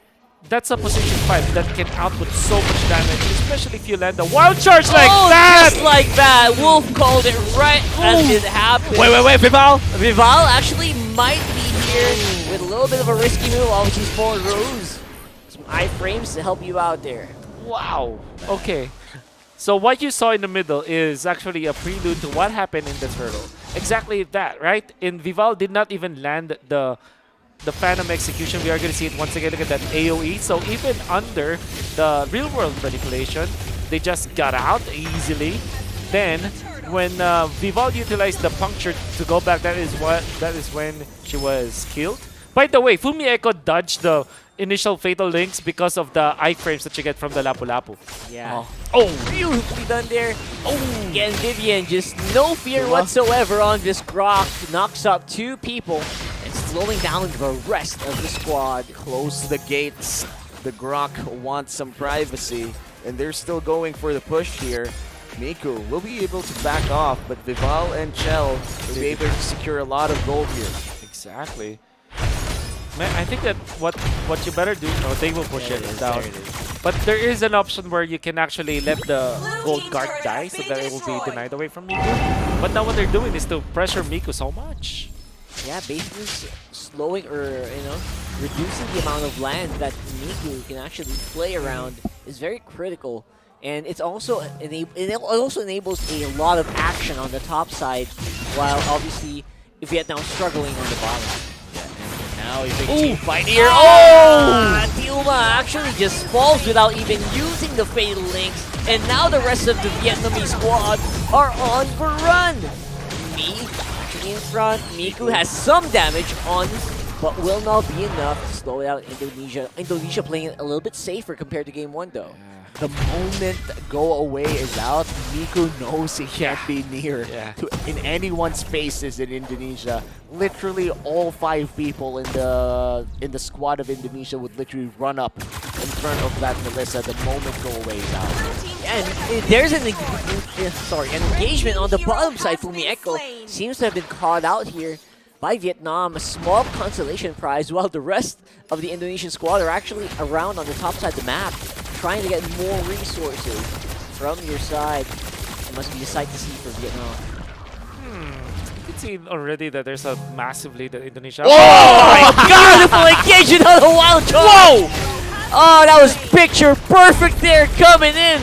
Whoa! Vivian, absolutely worth it, that death. That's like I'm not sure, like, do you know like that thing that smelling salts? Smelling salts? Yeah, like the one that you take before you lift something heavy in the gym. Oh, right, yeah. It's like that feeling where you expect something. You know, the Grok is there, expect something, but that was something, you know? That was a lot of things. That's a lot of things. Vivian.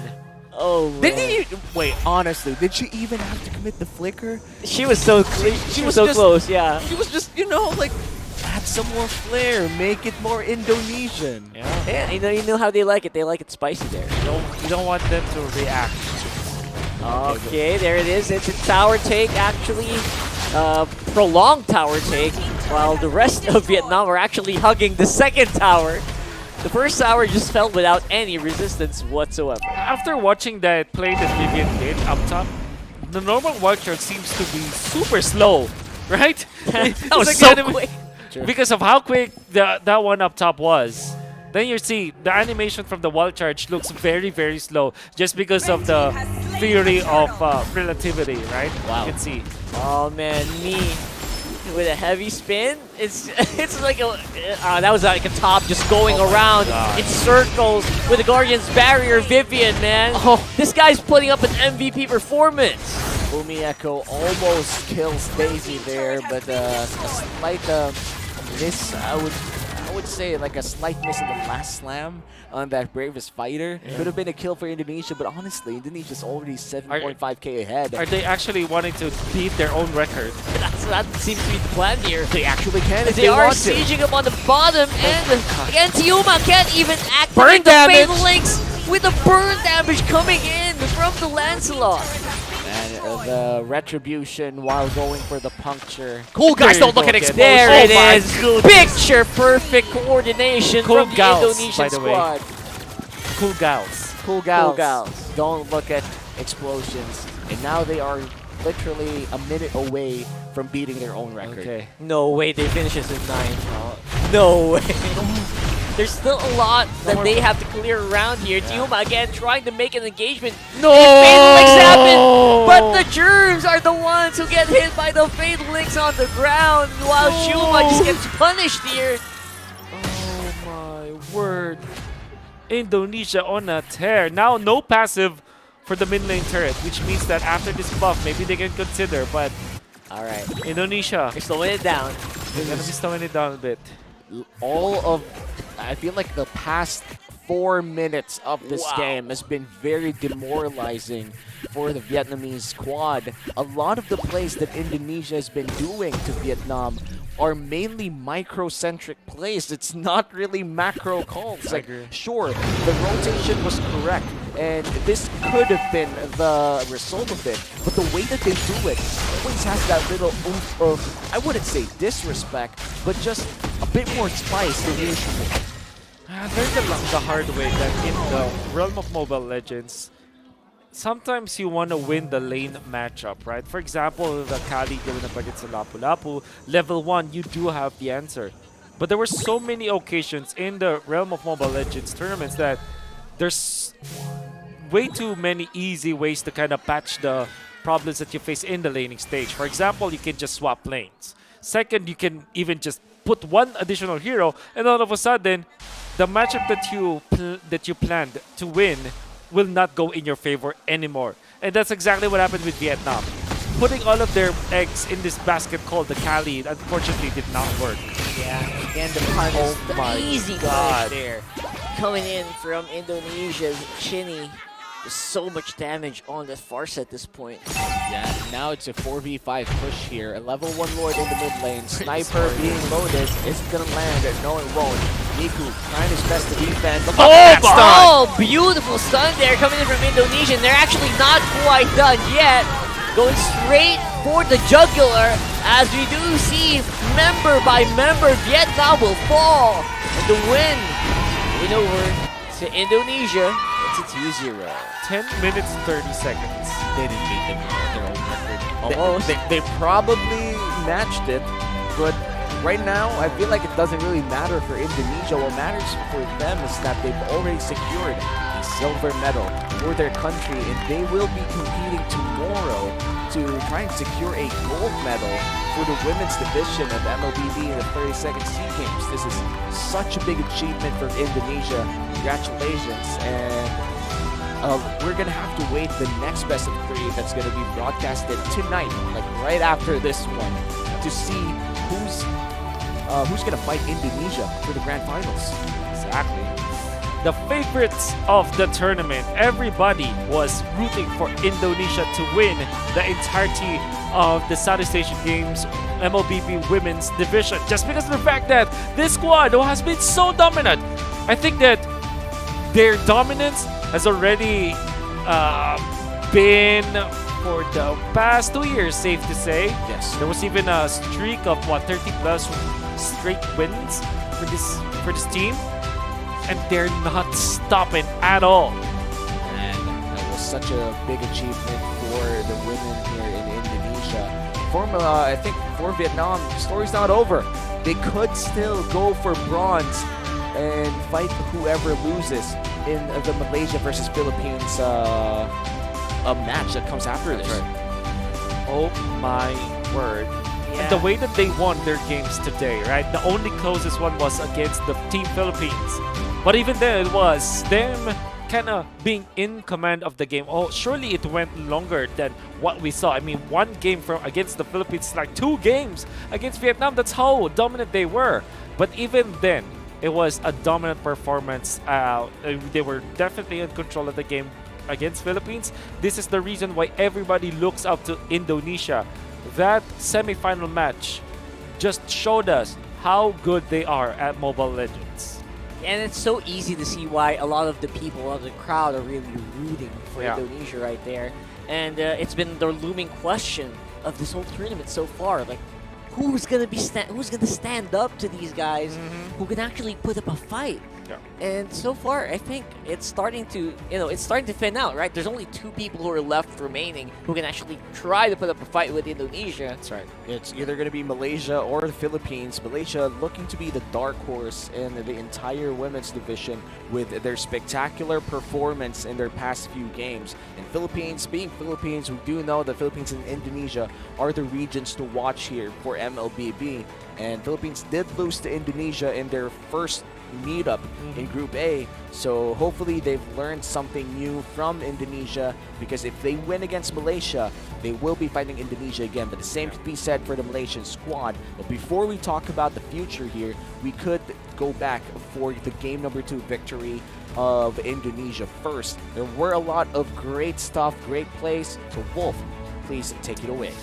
I can see that from the start, there was already troubleshooting that you saw from Indonesia. We know that the Khalid is a very strong hero, level 1 in the XP lane. Can really get from a hero from 100% to 0% with just one spell, and of course the passive that you get out of the Khalid. But Indonesia just quickly dealt with it. They had the Lapu-Lapu kind of hide a little bit, wait for Farsa to get to level 2, which was very quick because in the middle you have the Grok and the Farsa anyways, so the wave clear was so quick.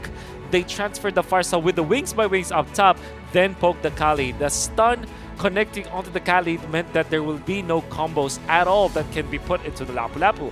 Afterwards, all that Indonesia had to do was to just level up their heroes. They know that they clear the lanes faster. All of their lanes have positive win rate anyways, because only the Lapu-Lapu will have an even matchup. But the Patrix versus the Melissa, if you rely on the Sniper and as well as the Grok in the mid lane, then of course the jungling Natsalot, very, very quick and very, very stable for the laning stage of Indonesia. Already, Vietnam's plans against Indonesia were shut down. In fact, Vietnam did not even get a chance to touch the turrets of Indonesia just because of the fact that Vietnam didn't have enough for this. The only hero that had 100% kill participation, the only reason why Vietnam was able to get kills was because of the heavy spin. But Indonesia, in the first turtle of the game, they got 3 kills to 1 just because of their AoE damage. We were talking about the power of the Grok as well as the Farsa combining together for massive AoE damage, and they have caught Vietnam grouping up together, clumping up, and make it so that all of their ultimates had a lot of impact. Then you combo that up with Fumieko being activated in the first turtle fight. You saw how strong the composition is from Indonesia. They still lost their jungler in that first turtle fight, but Vival already did her job, got the turtle for the team, already supplemented the damage, and gave enough problems to their opponents so that they can win the first turtle fight. MVP of the game, Genie, once again, 4-0-8 with his Purify. Not even a problem for the entirety of Indonesia for the lack of the flicker for the Farsa, because of the fact that if you have the Purify, you're not scared at all. With the initiation coming out from the Fatal Links, you already know that even the Rampaging Sandstorm will not be a problem for this Farsa. The reason why she was MVP material is because of the overall decision of Team Indonesia to park their Farsa up top after clearing out the waves in the middle. So that really equalized everything. you can even argue that that gave them the advantage in the early stages because now you don't have the threat of the Kali. We're going to see it once again in action. 3 kills to 1 in favor of Indonesia. They lasted through the real world manipulation, got the turtle. You can see the damage coming out from the Lapu-Lapu and the Farsa all together. Vivian with the Power of Nature. The first, you can see how much damage it deals. Yeah, that double kill. 4 to 1 even. Another good initiation coming up from Vivian. I can really see how strong the Gronk player was, even when Chini is the MVP. So many good plays from many members of the team. Look at this. Vivian, the very quick usage of the wild charge. Can argue that she used the flicker so that the stun will still connect. Because if you don't reach the wall, it means that you will not have the stun. So Vivian really did master playing the Gronk. Another flicker play in combination with the Farsa ultimate and of course the Renner ultimate coming out from the Beatrix. Enough damage to take out any of the members of Team Vietnam. Another jump coming out from Fumieko, converting into a kill. And you also have the damage out from Chell, committing the flicker this time so that they can clear it out. And of course, finish the game as they needed to. Speed running through the semifinals, getting themselves into a position where they can even get gold or silver, no matter what happens. That was just way too good. And I think all of that started in that turtle area where they juggled the damage so well. No one was in an advantage, right? They were neck and neck. But if you get that massive amount of gold coming from those kills, it just translates into so many things for Indonesia. And I feel like the things that got translated in that fight definitely was something that Indonesia basically grew even further through objectives, through map control. And Indonesia really made a statement here that they are the team to watch, that the expectations is not so far from the reality. Because once again, that's very true. It's already an ensured silver medal for Indonesia. And congratulations once again for the women's team of Indonesia. One more win and they secure gold. Whoever wins the Malaysia versus Philippines matchup will be the ones fighting Indonesia for gold. But of course, it's going to be still very interesting to see whether or not the dark horse Malaysia could go up against one of the tournament favorites as well, which is Philippines. So it's going to be very close. I would love to see that watch. I'll watch that rather. And we're going to see it after a short break. Once again, my name is Umi. With me is Rockhart and Wolf. We're going to be right back for the 32nd Sea Games MLBB Women's Tournament after a short break.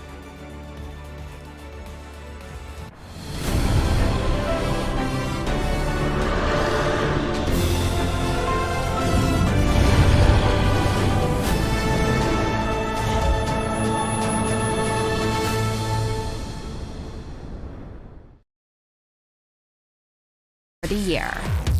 And with the MPL seasons and official tournaments going underway in their respective regions, we know that fans across the globe wanted more. Taking place in Phnom Penh, the vibrant capital city of lovely Cambodia, for the first time in MSC history, this year's cup will include non-sea representatives. And why do this and include international teams? The objective is simple: to improve MLBB esports level and ecosystem, evolving an established regional brand into an international championship, one without borders. MSC 2023 is a testament to the increasing demand and support from fans across the world. #SeeTheWorld. We will work hard to elevate the tournament level and increase our esport competitiveness. With that, do look forward to witnessing world-class MLBB esports in Phnom Penh this June. See you there and see the world.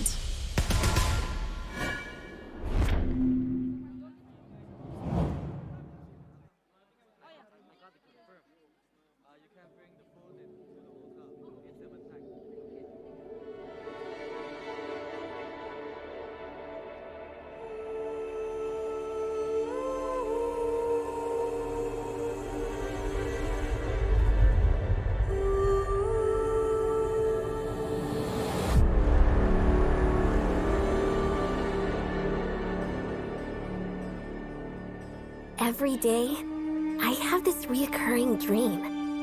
A dream that has repeated countless times. A dream about destiny. What's on your mind? Mother, why must we build the Star Atlas? We've been mapping the stars to reclaim our destiny. Our destiny? If we can unlock the secrets, we can break the shackles of destiny.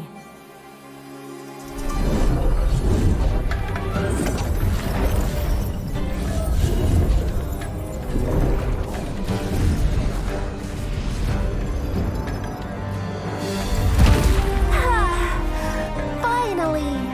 Navaria, happy 16th birthday! Mother? Ooh, star glimmers! Even in darkness, they shine. The Atlas! What's happening?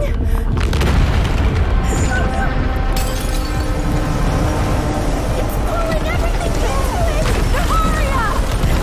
Mother! Hold on! Don't let go! Break the shackles!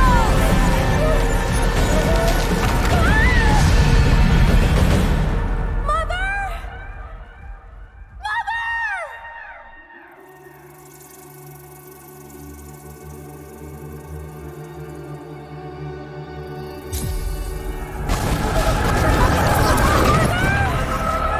Mother! Break the shackles! Happy 16th birthday! Finally! That dream again. What's on your mind? Mother? Was that really just another dream? If we can unlock the secrets, we can break the shackles of destiny. Destiny. If I can unlock the secrets, we can break the shackles. If I can unlock the secrets, we can break the shackles. Finally, almost done. Happy birthday, Novaria! Mother? I will definitely rewrite what's written in the Star Atlas.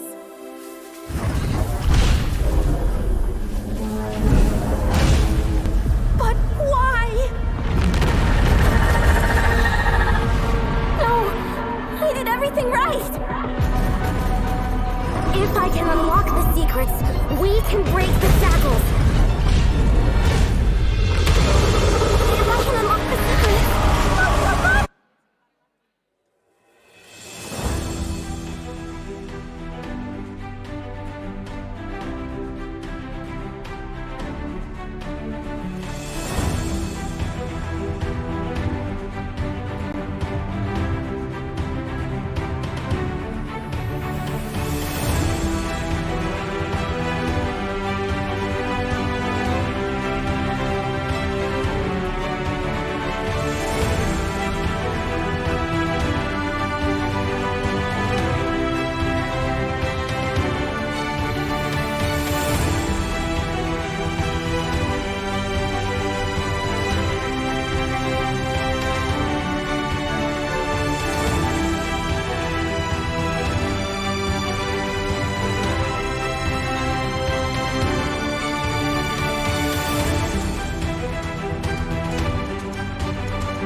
Welcome back to the official English broadcast of the 32nd Sea Games MLBB Women's Tournament. We're going to be your casters for the final series of the night. My name is Zumi. With me is Wolf and Chanel. How are you feeling? Wow. I mean, I feel expensive with the Chanel introduction. Yeah.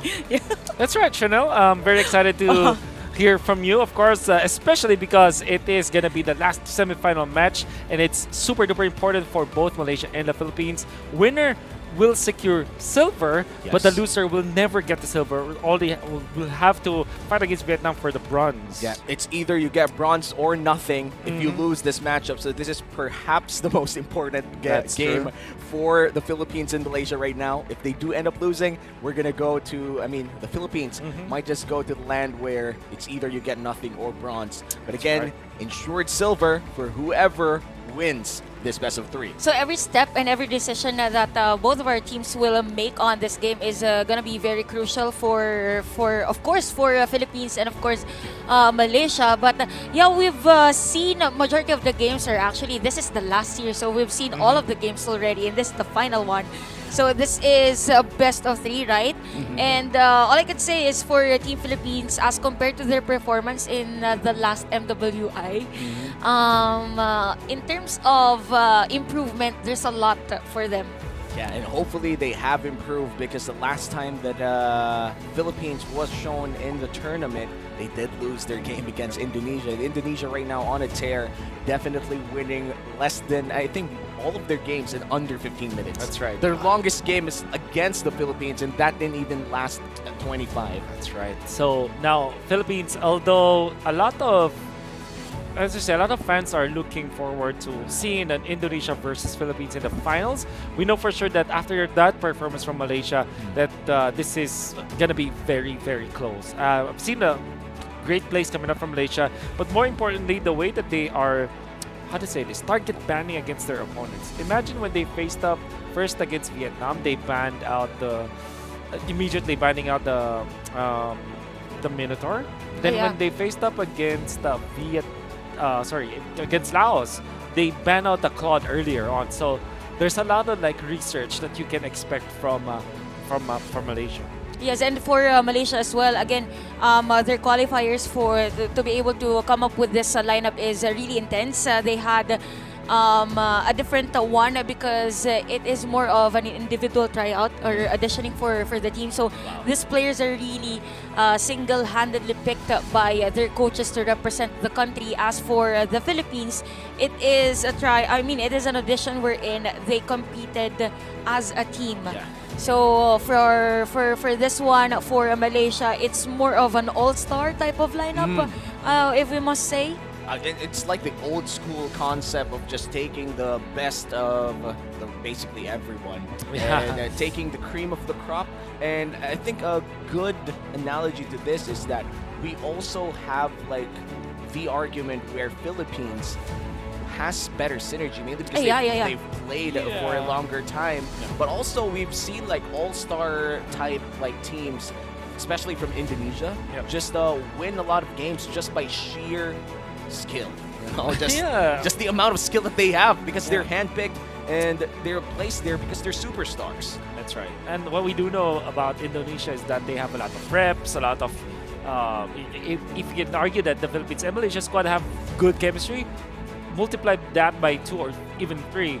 That is how big or how developed the chemistry is for Indonesia, because the players from there are, they have been playing for quite a long time and have been representing Indonesia for so many years. Arguably the first female dynasty of MLBB Women's. Well, to be fair, for the longest time, this Indonesian players as a team, prior their representation here for the SEA Games, they are undefeated so far in terms of record, even on MWI. Well, actually for MWI, it was Indonesia versus Indonesia in the grand finals. Right. That's correct, Chanel. And we know that at least from the Philippines, right? That is not that visible, right? Because we know that this lineup from the Philippines, it is quite, I'd say it's not the longest. Their tenure is not the longest, compared to other teams.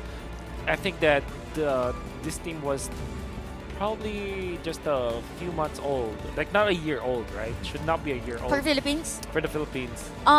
If I'm not mistaken, first MWI, it was also the same team, but they changed some of the Changes players. of the players. But I yeah, feel but like as five, not Yep. As far as like information goes, I feel like Leo did mention that they changed the XP laner. Yep. yeah, that's fine. And we do. I feel like we have like a big shift in the XP lane meta right now, where we no longer have those sustained matchups, but more so, XP laners should pose a certain type of threat. Either it's backline disruption or basically assassination if you're playing like something of a Yu Zhang that would like to kill off the marksman. Yeah. But of course, we will be welcoming our teams competing in our final best of 3 of today's broadcast.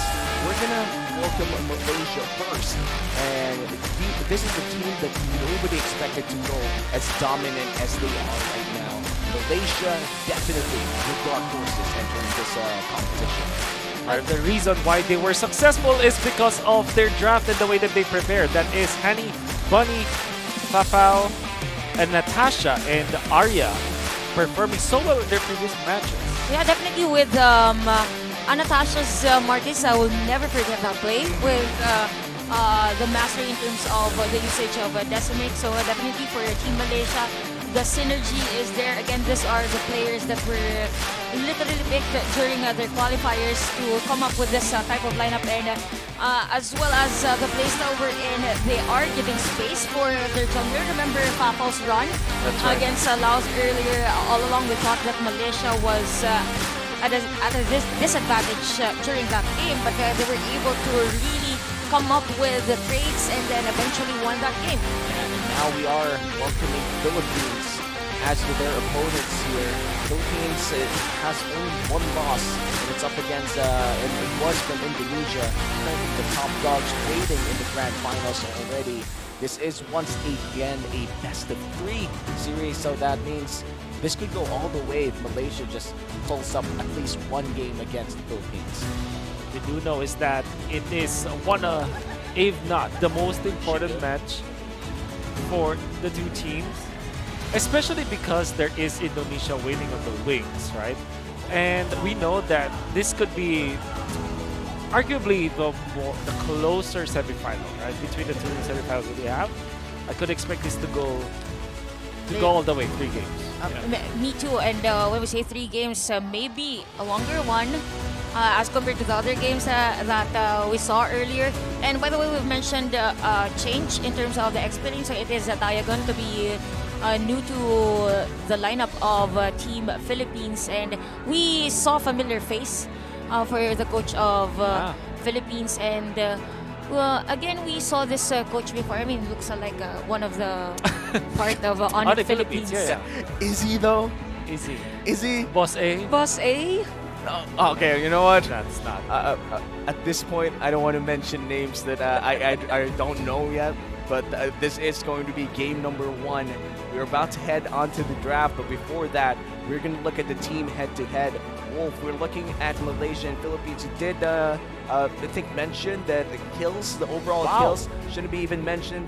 Kills per minute should be the stat. Yeah, we saw that maybe later after we see the player head-to-head, we see DPM, but having 19 kills over the 2 matches that they did play and higher KDA on side of Philippines meant that even when they have less kills, they had higher assists because of the average kill participation and the fact that they probably died less fewer times compared to Malaysia. Alright, so ATT. What is that? Average damage taken. Average damage taken. Alright, so wow. Okay, so interestingly, maybe from the XP perspective, Bunny is more of a tanky kind of hero, or at least she wants to pick up those kind of heroes. Like I can fairly remember the Fredrin that had 0 and 4, but still did a massive impact in team fights, right? And then when you're looking at the representative from the Philippines, she's more of those maybe fighter type or assassin type of explainers that will want to make the plays happen, maybe initiators, right? Not much of the tanking kind of heroes. Yeah, I mean, the Lapu-Lapu is there, the Yu Zhong as well. Yeah. And even the Arlet, honestly, the Arlet is quite interesting to see whether or not we're going to see it Philippines does have first pick. If ever they do want to secure that Arlet, we could see it. Speaking of first pick, actually for this tournament, all I could say is there is a lot of discoveries for our female teams. Remember, there was a time that the 1-1 wasn't really prioritized or even picked, even though it was open. So for our female teams, maybe it's really more of them picking those, comfort heroes that they have. Again, this is a time wherein you want to secure that silver medal at least. But the beauty with this series is that this is a best of 3, so they could change their strategy because with a best of three, it's really different with the best of 1. Yeah, best of 1, so you could literally pull up cheese strategies and win with it. And we haven't seen actually like a team going for like a cheese strat in general, but we have seen like teams go in for very surprising picks, such as the, you know what, I won't mention stuff, but you know what I'm talking about, Wolf. Like there are teams that would choose certain heroes that sometimes don't work out. Yeah, for sure. There's a lot actually. There's a lot of teams. I'm sure that there's a lot of like cheesy stuff out there. As something like the Minotaur was picked up, and well, I don't expect it to be present in this duel between Malaysia and Philippines. What I do know is that there could be a potential assassin jungler because both of these teams have a little inclination to kind of pick those heroes up. Yeah, that's true with Alberto. I think we saw that on the previous tournaments that they played, even for Malaysia. So a lot of possibilities for both of our teams. Again, with this one, I think the best possible matter of contention is going to be their post force. Again, with the Eve and even Farsa, the tempo making type of heroes. And now we could hear the crowd literally cheering for their teams. And right now it's already late in the night there in Cambodia. I feel like it's, I think, around 10 p.m. or almost 11.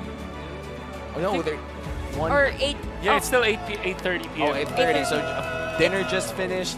People still chilling out. Then that means like a lot of our players out there, both from Malaysia and Philippines, still very much fresh from possible dinner. And hopefully, like, I know this is me digging too deep, but I feel like eating before an important match.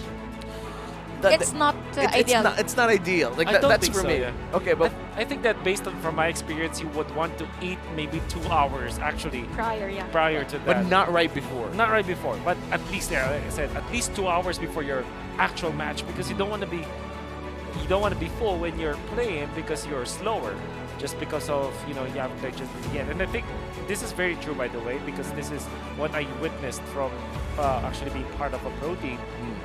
You're also very sluggish if you are still full.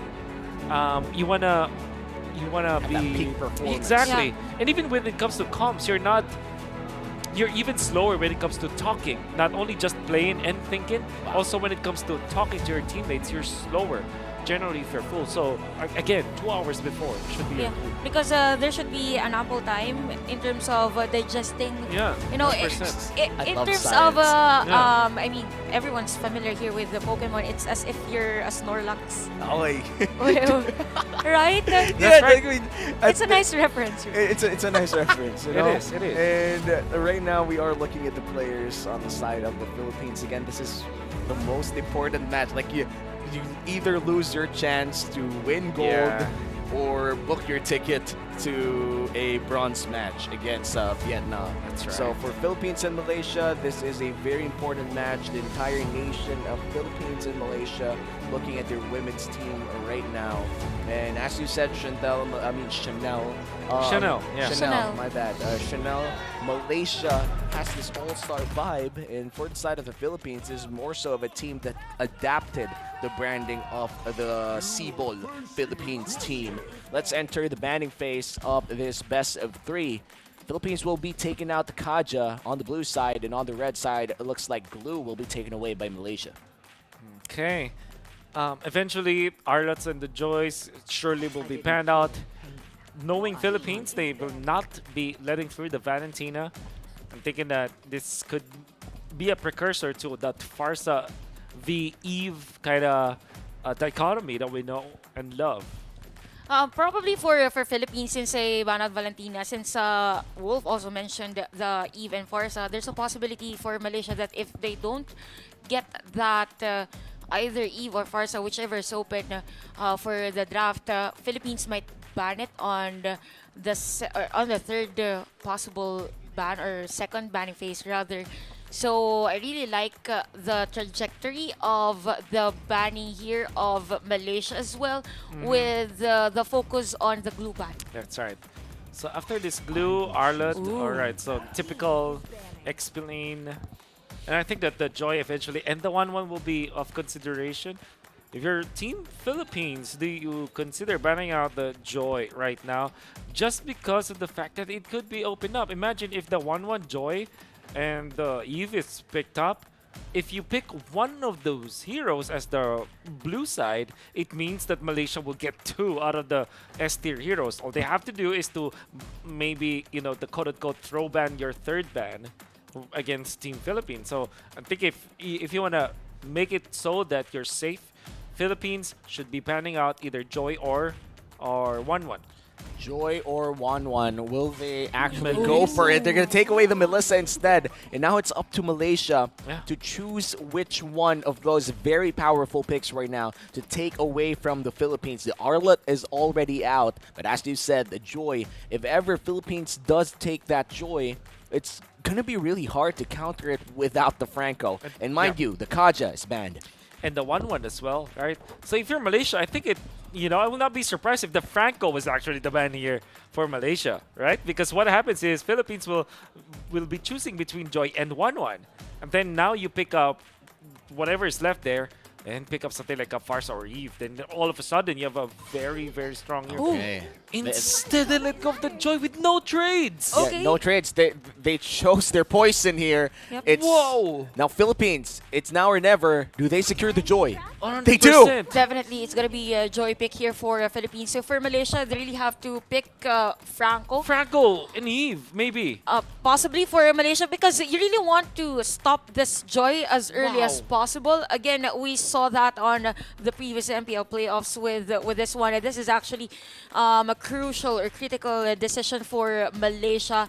A bit questionable if they don't get the Franco on this is 2 picks. Okay. This is gonna be very, very difficult if Malaysia doesn't have the lockdown enough for it. Maybe they're planning for something like a Minsitar kind of play, right? Maybe. But that will not be enough.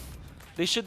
I think Eve Franco should be the pick here for Malaysia. Let's see if they take the Franco. It's going to be very important, but looks like they're not going to take the Franco.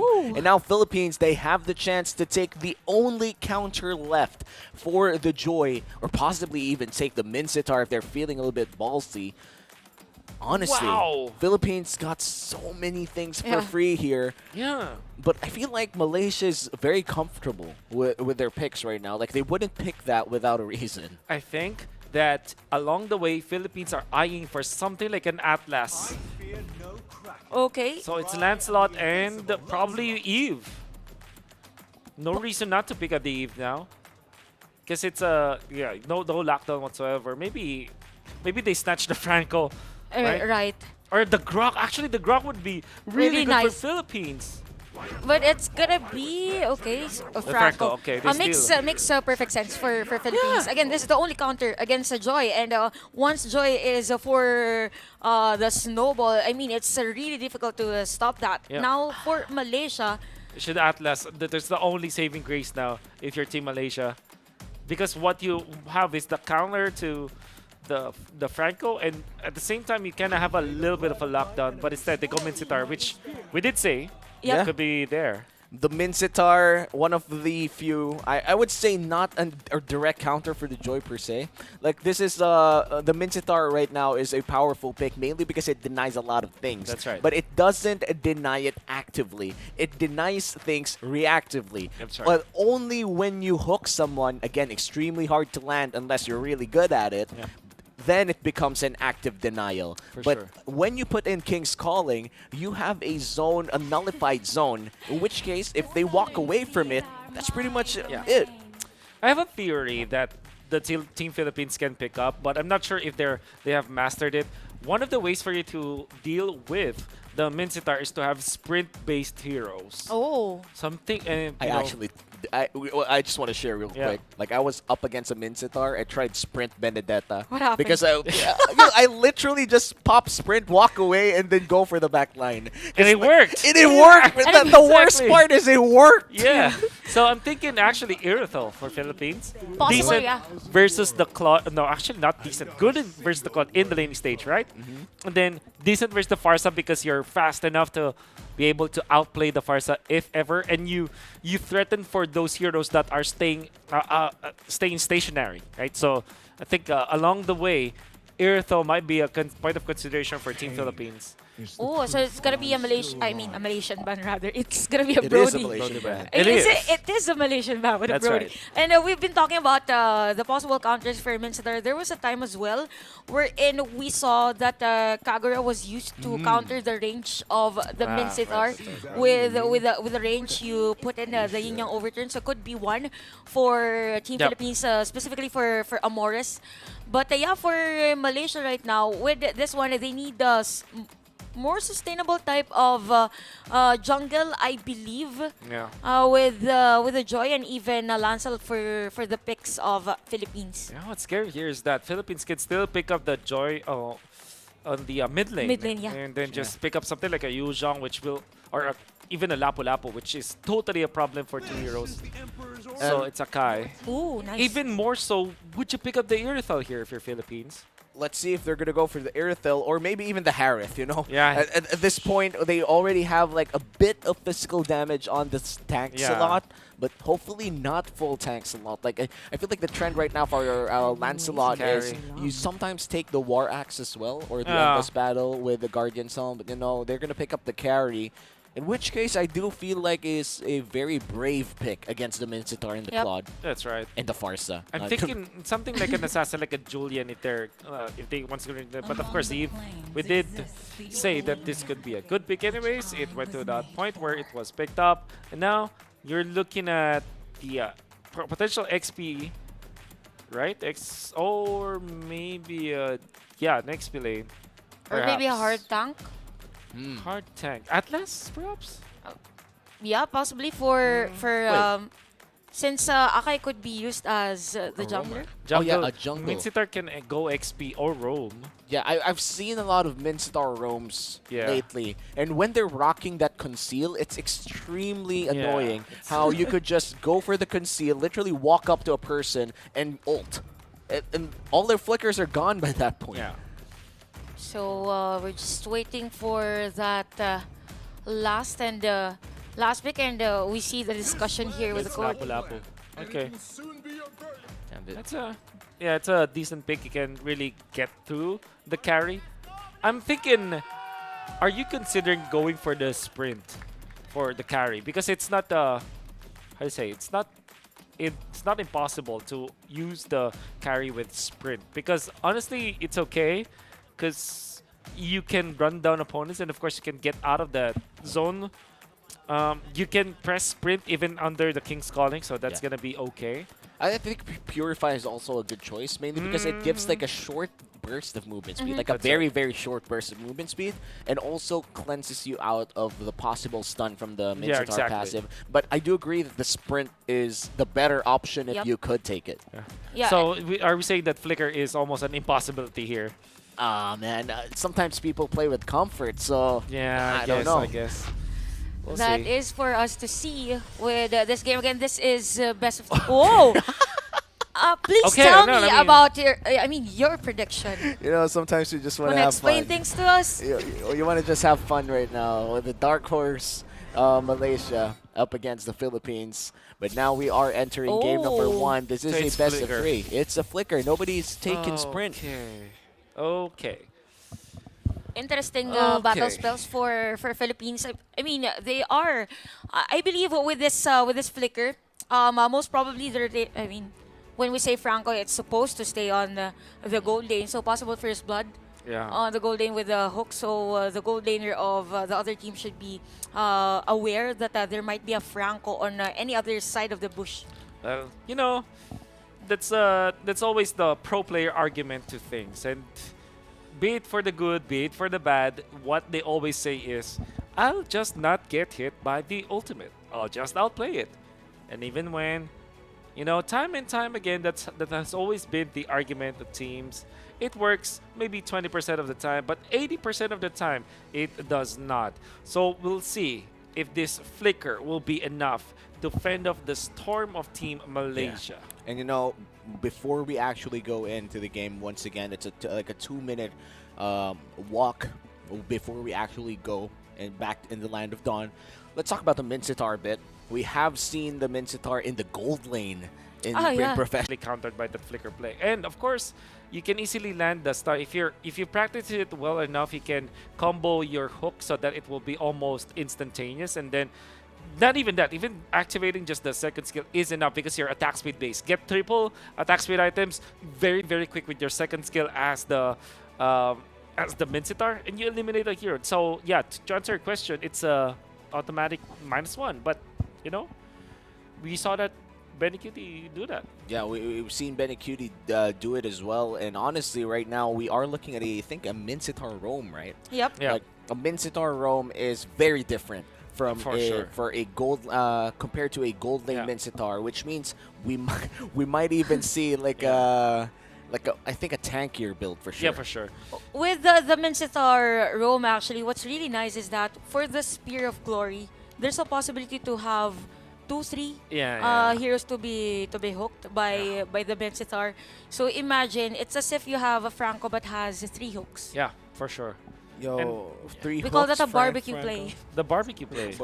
The kebab play. The kebab play. Make it international. The kebab play. The Yeah, kebab that's play. true. Like you skewer, you put them on a skewer, then you pull them back. It's a kebab play. I still remember that one time where Alpha got the entire repackage, or basically the update where the Alpha ult could now bring 3 people or more, 4 people into one place. Yeah. I swore that it's actually going to be a meta pick, but it never really happened. Yeah. Sad. And now we have Mincetar, who I always thought that would never enter the meta. Completely meta right now. Yeah, completely meta. Just because of so many dashes, and honestly, took away Fulvius Thunder. Fulvius was the pick. Oh, you have dashes? Let me lock in Fulvius. Now, you have many dashes? Let me lock in Mincetar. Yeah, I think for the Fulvius, it was around 2021, early 2021, when we see those heroes with that dashes automatically Fulvius was the pick. There was a time second banning phase, Fulvius is banned. So with the Mincetar, a lot has changed in terms of the meta. Even with the sustained heroes, even sustained heroes are meant to have damage as well on the XP lane. And it's a mixture of crowd control, sustain, and at the same time damage. You have to be a total package. And this time with Mincetar, though, as the only benefit I'd say that you get if you play the roam role is that you get conceal. Conceal, exactly. And it's pretty much it. That's pretty much it. And I think that if you play it, now that you think about it, XP lane might be the worst where you put the Mincetar because you're way too passive. Yep. And you don't output as much damage. Gold, however, that is where you can see the real, damage output. If you have short range matchup, maybe like a carry, for example, and maybe somewhere along the lines of Beatrix, I can win that matchup too. And looking at the XP lane, if you do put that Mincetar, I feel like you can never kill any of the meta I don't XP think so. lane. It's it's never going to be a confirmed kill, especially if you're up against a Yu Zhong that we've seen a lot in the tournament so far. A lot of great Yu Zhong players here, especially Fumi Echo coming in from Indonesia. And for the side of the Philippines, we have seen, I think, Jagan play that Arlet earlier, even getting a Maniac in her first game as the Arlet. It's very much impressive. And now we're just waiting for the troubleshooting to end. Yeah. But everybody's already loaded up in the Land of Dawn. Yep, and speaking of loaded, we have seen a lot of information today. I mean, for tomorrow, we will be seeing the battle for gold, even the bronze metal, and it's really nice to actually see an MLBB female category for SEA Games. This is the first time, right? And hopefully we get to see more of our female teams. Specifically for those countries that has almost close to none in terms of the opportunities for this female players. Yeah, and these female players have represented not only their respective orgs and themselves, but also the entire nation with all of their nationalistic jerseys, all of the support that they get from the countries involved in the SEA Games. And for Malaysia, I feel like this jersey itself is very, I would say, familiar. Yeah, it I've is. seen their national team or national representatives in the World Championships or MLBB rock the same jersey. That means a lot. I forgot what Leo said with the term Harimau, something like Harimau, something like Harimau, yeah. that's so what again? Wait, we'll check on that. But yeah, it is related to Harimau for their jersey or maybe this design. But yeah, hopefully we get some of those. Oh, it means Wha- King of Tiger. Oh, that's why with the design of their jersey. All the tiger motifs. And for the Philippines, we did have a famed, I think a famed designer in the name of Miss Dani Rogacion, who designed the jersey. Same designer as from last year. Yep. And just a few design elements, or actually a big overhaul of all the colors, all the symbols used here for the Philippines jersey. And looking at the other jerseys as well involved in the SEA Games, we are seeing a lot of gorgeous jerseys out there. Sadly, we can't just purchase them out of the stores, because these are I would call jerseys like this, especially in the SEA Games, as sacred jerseys. Like a lot of them are earned, not given, That's right. And it's such a big flex to be able to wear your national jersey outside. I mean, if you want to make money off of it, you could sell it, but honestly, earning it is the way to go. Exactly. It's also a remembrance of your experience as well internationally. And again, speaking of you representing your respective country is already a lot of pride for you. And at the same time, if I were given a uniform like that, I won't. I mean, I might frame it. Will you wash it though? I'll think about that. No, I'll wash it, of course. Maybe make it a daily outfit for me. Yeah. I'd wear it to the gym every day if I had that jersey. Yeah, I'll same. flex, Hard same, bro. I'll flex that Gym every day, bro. day. Wow. Gym every day just because I have the national jersey. Even in the humidity here in the Philippines, I'm gonna wear the jacket and the jersey. I mean, if we I'll get- wear the full set. I'll wear the full uniform. maybe Yeah. for a good 3 months until you get tired of it. Yeah. And after you get tired of it, put it on a frame. Tell your kids, your future kids, or Yeah. maybe even like Your grandkids. your grandkids in the future. I represented the Philippines, and maybe put some hyperboles over there. For sure. I mean, if it's your grandkids, that might be what 50 years, 40 years from now. Yeah, that's like a long time. That's like long time, and nobody will, bother. Yeah, honestly, you could. You know the movie 2012? 2012. Yeah, the one where it's the end of the world Yep, and yep, yep. stuff Yeah. like that. You could show your grandchildren like the 2012 movie and say, "I survived that." Yeah. You know? Well, that's actually true with the clips. It's very Yeah. realistic. And- Very realistic. Yeah, it's as if sure. it's Based on a a true story. documentary, but Yeah. Who knows, right? How would they know? Well, they will have. They weren't alive. It's the Yeah. same way our grandparents tells us stories about the wars and all. Yeah. And you don't really know if it's true or not, but you kind of just believe them because Yeah. they were there and you were not. Fun fact: memory is apparently it could change, right? So imagine this: you're remembering something. Like Yeah. imagine this moment. Yeah, this moment. Yeah. Maybe 10 years from now, we will have different versions of the memory. Oh yes, definitely. I mean, It could change. Chanel could Chanel, even have yeah. like Yeah. a different name in Yeah, that, for sure.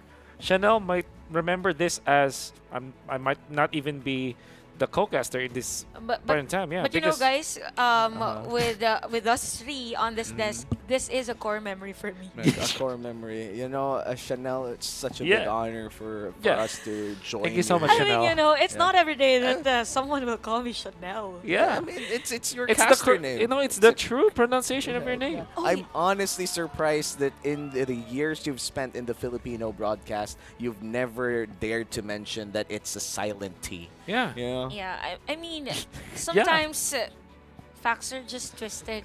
I Yeah, see. but- Fake news. We Sometimes, twist the sometimes, facts. but not here. Not here though. Because in the English broadcast of the Southeast Asian We Games, stay MLBB, We stay true. we say it true. Chanel is the correct pronunciation. Yeah. Yes, and thank you so much for giving me the opportunity, of course, to be the real me. I see. I like what you did there. We are still just waiting for for the game to start here. I mean, it's already started, but I feel like we're still going for a few checkups here. We Yeah. are looking at the referees and I feel like the technical advisors at this point, just to make sure the tournament integrity is intact. We have to tell the audience once again and how important this game is. We may be joking around right now, but that's only because we've already talked about everything that we have to talk about in this matchup, and we got to remind all of the viewers and how important this matchup is for both Malaysia and the Philippines, because this is their only ticket to possibly securing gold and ensuring silver for your country. Again, with the long games, or actually for the long day today. I mean, what was the time that we started the games? That was our, 11? I think it was 11. 11. yeah. So maybe the teams were preparing at around 9 a.m. today. So with the emotional stability and even Mental stability. stability. Yeah, mental. I mean, a lot of factors. You know, at this point, to even be considered. physical. What if they didn't sleep well, you know? Yeah. Because they're just too excited. Yeah, because they're too excited. Sometimes it does happen, you know, especially if it's like the first ever women's tournament. You fly out, different bed, different hotel Different room, time different zone. different time zone, different air. I mean, Yeah. the air is different wherever you go. And then suddenly you can't find the will to sleep well, and sometimes it does affect some players, but It does. knowing a lot of gamers, like for some reason, a lot of the esports players that we know, they could literally sleep in front of a desk and be there for like an hour or so. You know? Not only that, I mean, this time it will be a land setting where there's a legitimate audience. They can argue for Malaysia, for Indonesia that they might be used to it, but for Philippines and Malaysia, Not so they don't much. have much Yeah. reps for that. I mean, I'm pretty sure that there will be a lot of jitters because now they are playing in front of a crowd. Be it small, be it big, a crowd is a crowd, and it will totally change how you perceive things, especially when it's a medal match. It is a medal match, and the best part about this one is we actually have women not just representing their countries, but also just showing everybody that they could play a certain level of MLBB as well. So far, Indonesia's been very excellent in representing on what That's right. women's MLBB could be. I dare to say that Indonesia's women's team could fight off like any pro team right now. Like, obviously, it's gonna be a hard match if you match them up against like Echo or Blacklist, right? But if you match them up with like a regular pro team, they could possibly even win. Yeah, you know what? Actually, for Team Indonesia, I know that in terms of scrimmage, they are actually having scrims against their counterpart male team. Oh wow! All right. So with the experience, possible drafting, at the same time, rotation strategy, basically the same with the information that they have. And it's going to be very exciting to see whether or not the Philippines and the Malaysian squad could go up against a very powerful Indonesian squad. But again, we are yet to start game number 1. We're yet to see which team actually holds an edge against the other. You know what? Maybe we take a guess. Since we've been talking about this is going to be an interesting game, how long do you think game 1 will be? You first, Mr. Analyst. There's Because Farsa, right? There's Farsa on the opposite end. Then there's it's between what was the gold name? Was the bit? Was it bit? Uh, It was yes, Beatrix. it's Beatrix, Beatrix and versus Carrie. Carrie, I yes. think this will be an 18-minute game. 18-minute game. How about you? I think it's around like a 21-minute game. Wow, even 21. Can you do 21. some for me? I thought you're gonna say to anyone. Never mind. Your age is showing. I mean, I just heard the song a while ago. I don't even know You don't even the know. song. You heard it. You heard it from your aunt. Yeah. Yeah, I You heard it from your aunt. It's just a story, you know. Yeah. What's that song? I don't know that. Oh, You don't know really? that? Really? I don't know Your that. beard I says highly doubt otherwise. you Yeah. are the wolf. I Okay. don't know about that name. It sounds Oh, so man. old. But Wow. I see. But you know, we have been waiting quite a while here for the Malaysian and Philippine squads to play their game. Again, this is the final best of 3 of tonight's broadcast, and we will be heading over to a short break just to wait for it. Once again, my name is Umi. With me is Wolf and Chanel. We're going to be right back after a short break.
Welcome back to the 32nd Sea Games. We are going to be your casters for the semifinals matchup between Philippines and Malaysia. Name's Uomi. With me is Wolf and Chanel.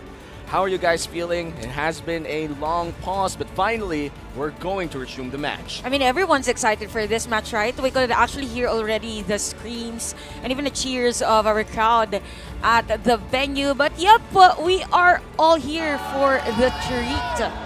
And look at this, still Malaysia rather, still strong with the support. Everybody's still cheering on their home team, and that is Malaysia right there. And Philippines, I feel like the Filipino supporters will definitely be there still. Yeah, and we're actually looking at the chat, right? Everybody's just very excited about it, and they're still tuning in. And for everyone who is actually tuned in right now, if you just heard us talk, right? We are apparently continuing the games. Yes, sir. Everything is sorted out. I want you to share this stream to everyone. Oh! Yeah, and we are seeing the Filipino supporters out there still awake, still waiting for this game to start. A lot of familiar faces out there, and a lot of esports greats as well in the Philippines present to watch this historic moment. Again, this is a medal match for Philippines and Malaysia. Whoever wins this will have a silver medal ensured and a chance to secure gold if ever they do secure a win against Indonesia. Again, this is going to be a best of 3 match. I believe before we went for the break, we already had the draft finished. That's right. For both of our teams. And yup, again, this is a battle of momentum, and at the same time, really on the mental fortitude. I mean, you have to consider a lot. It has been a long day for everyone, but the battle continues. Battle continues.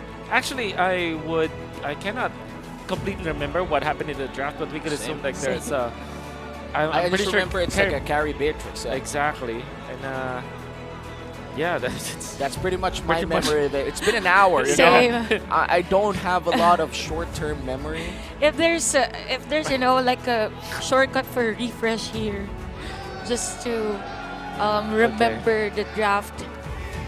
But a lot of energy. A lot of energy still for both Malaysia and Philippines. And I feel like if you're part of this entire technical issue, a lot of stuff has happened for the past hour. I feel like the fans for Malaysia and Philippines are already friends. Yeah, I'm sure. If you're in the same... Oh! Whoa! And we're going straight to the game! All right! Okay. Finally, we are in the medal match. A semi-finals matchup between Philippines and Malaysia. This is going to be actually the first game of this best of 3. Yep, and we can see, okay, these are the heroes that were actually secured by our teams. So, pretty much the usual matchup for the pause for. Yeah. Okay. Okay, so it's not Beatrix, it's actually Claude. Oh. It's not. Okay, so it has been a long time. But yeah, we do know for sure that this is at least a lot of damage in the late game, and it's a hero that can kind of answer the Eve later on. What is interesting is that we are allowed to see Joy from the side of Philippines, but the counter for Malaysia is actually the Minsitar. Yeah, the Minsitar, we talked awful lot about that Minsitar early on, how the Roam and the gold lane Minsitar differs. And we are seeing a Roam Minsitar. We're yet to see whether or not he's going to go for the... I think the conceal boots, because another option could be that the red rope boots. That was close for that play for both of our boss fights for both Philippines and Malaysia. I mean, it's really gonna be a battle of hooks for both Minsitar and Franco, right? 100%, and for sure, whoever lands the better hook will give so much of an advantage to his team. And you know that there are a lot of confirmed kills from both ends, in fact. Franco plus the carry. It's a classic combo wherein no matter how tanky you are going to be melted down by the carry because of the scaling damage that you get out of that carry. On the flip side, you have Malaysia. If you connect the hook, and of course the King's Calling will be there, there's a lot of burst from the Marsa and the Lapu-Lapu that can be followed through. So for both teams, we know that the hooks are very crucial. Speaking of hooks, we can see perfect hook for Rivera at that time, but for this one, the turtle will be reset. But on the middle lane, that is going to be a better effort here for Hani. And the players, no casualty yet, no first blood in this almost 3-minute game time. And right now, we are still looking for the turtle to be started by at least one squad. But there's Philippines who will opting to try to get this turtle buff first. Looking at the buffs, I feel like the Akai wouldn't even have his purple buff for his turtle, but will have the orange buff. A lot of combat benefits from that one. You can see right now the initiation coming in from Arya. King's Calling has been used already. Bravest fighter for a body, but the question here is who's gonna secure that turtle as Anatasha will use that one. On the retribution, there's gonna be a first blood as well. Alpuerta is down for the side of Philippines, and of course, not to go away is Diagon of Team Philippines. 2 casualties actually for the team fight. That was such a great ultimate coming in from Bunny. That bravest fighter flicker tech just to secure that kill on Diago on the Philippines. Looking to have a rough start here in Malaysia with a 1.5k gold lead already. Decision from Philippines is to get the purple buff, which is understandable for a Lancelot. And Natasha might go for the turnaround. Look at the counter hook. Ooh, that is a nice hook for Arya, and the players of Malaysia is there to secure another kill. That is the 3rd kill for Malaysia. Okay, so back in the turtle fight, did mention the initiation coming from Buddy, which was perfect. And also the fact that Natasha managed to get the turtle, that was massive for Team Malaysia. Knowing for sure that the Philippines was very dependent on Diagon's initiation. The fact that the ultimate wasn't available there was bad! Counter hooks, but that is a nice heavy spin. We have the Blazing Duet for Fafao, and 2 players of Team Philippines are in danger, actually down here at the bottom lane as Team Malaysia is currently taking the outer turret energy shields, or might be able to secure this turret as well. Great juggling coming out from Team Malaysia. You saw that nobody died even after the fact that they dove very deeply onto the turret of Team Philippines. That is a massive win, although they will lose some of the outer turret air shields in the mid lane. It's a complete turret in the bottom as well as 2 kills. And Hani and Fafao. Honey, yes, Fafao. Just had to take that out in my mind. Yeah. You know, Malaysia. It's a 7. It's a 7. It's a 7 out of 10. It's an 8 for me. I thank you. Thank you. Okay, It's a 7.5 average. Now Malaysia is up ahead by 2.5k. I have to say that nobody's expected Philippines to struggle on this early. Absolutely. Like, Malaysia is, yes, a strong region, but everybody looked at Philippines and Indonesia. Indonesia did not disappoint. Yeah. Now Malaysia is looking to give Philippines some roughhousing early on. Oh, surely. And there will be a kill finally for a set of Philippines. The first one that they have into the bottom mid, which will be converting into a turret. Now, fortunately for Philippines, they will be able to trade. But Malaysia still gets a turtle. Positively for Malaysia still, I would say, when it comes to the economy. I think for Philippines here, they really have to go in for those trades. But by the way, Amores is forced to use that flicker. So we will see the players of Philippines, particularly here at the bottom, the middle lane, to really defend that turret. I mean, if Malaysia is able to really destroy this turret at the middle lane, it will be a hard. Alberto will have a hard time on the triple buff. And Malaysia will have free reign over majority of the map. So Philippines, they have to stay careful. They don't want this mid lane outer tier turret to just be given off for free. But look at that flicker coming from Vivero. Forces the flicker out of Bunny though. So I would call it like quits. Yeah. I mean, Malaysia could have really just gotten away with it for free, but they had to force the flicker onto Bunny. Diagon. That is very scary to be in. But the Diagon is still alive. We have ultimates from the side of Malaysia being used by the team, but they are able to secure a turret here at the top lane. But for the side of Philippines, again, we've mentioned about the trades. Here comes the heavy spin for Anatasha, and the King's Calling as well for Arya. Alberto is still alive, but the Morris still be the casualty. Pure manipulation and not enough damage for the side of Philippines, but that is an overtime. Wait a minute. We could see the beat from Diagon, and Team Philippines is roaring against Malaysia. Philippines finally has mounted quite the comeback against Malaysia. It was a 2.5k gold lead, already cut to 500, so I would call this game already dead even, but Malaysia, they're still ahead. Yeah, they wanted to go for Amores. The hook actually landed so well, but there was the exchange. Utilizing the real-world manipulation for extra shielding meant that she kind of dealt a little bit more damage, but also forced Malaysia into committing. And of course, that was when Fafao didn't have the BMI anymore. Afterwards, you can see the damage from Perez. The biggest factor here on that win by Philippines is that Diagon and Perez were available. Two important damage dealers for Team Philippines. Again, we see that kill on the middle lane. Nice dive, by the way, with Daigan. This is what we have been mentioning, with little to no counter for this Joy hero for the Team Philippines. And we talked about how Mincetar is more of a reactive counter to the Joy. You literally just put up a zone where the Joy cannot enter. It looks like the turtle will be started here. Half HP. Who's going to secure this turtle? Looks like Alberto is in prime position to take more. So, Philippines securing their first turtle of the game. And Anatasha has to run away. And the heavy spin was used at that time. Very, very important to secure onto the turtle from Team Philippines. And that will be noted to Diagon for sure. Genius One and Holy Crystal means that she can actually threaten the kill. That's why even the tank hero of Natasha was forced out. And they didn't have a Radiant Armor carrier back then. And they didn't also have Arya holding both the Radiant Armor and of course the counter to the Joy. Not being missing in that team fight meant that Philippines had the advantage.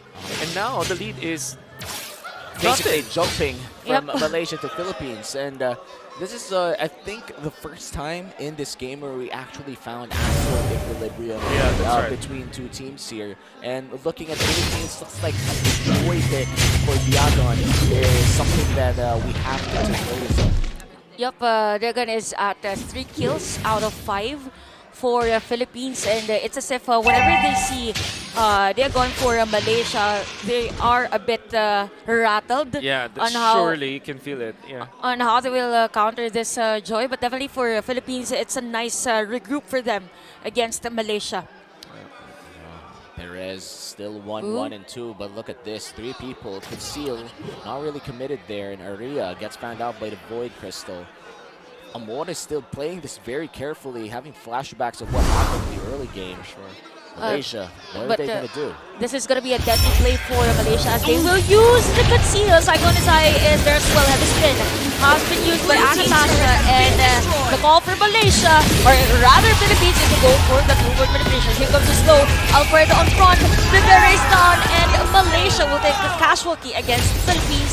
As per Diagon, she's just there for the middle lane to secure or clear minuet. If she gets the purple buff, this would be good, but she's not able to do so. Not enough damage to Joy. Super duper important that she was there. And Malaysia actually achieved two things. They were able to get a bonus kill to Vivero, but before that, they have already taken out the turret up top. Now they will have enough of positioning around the turtle as well. They're off cooldown.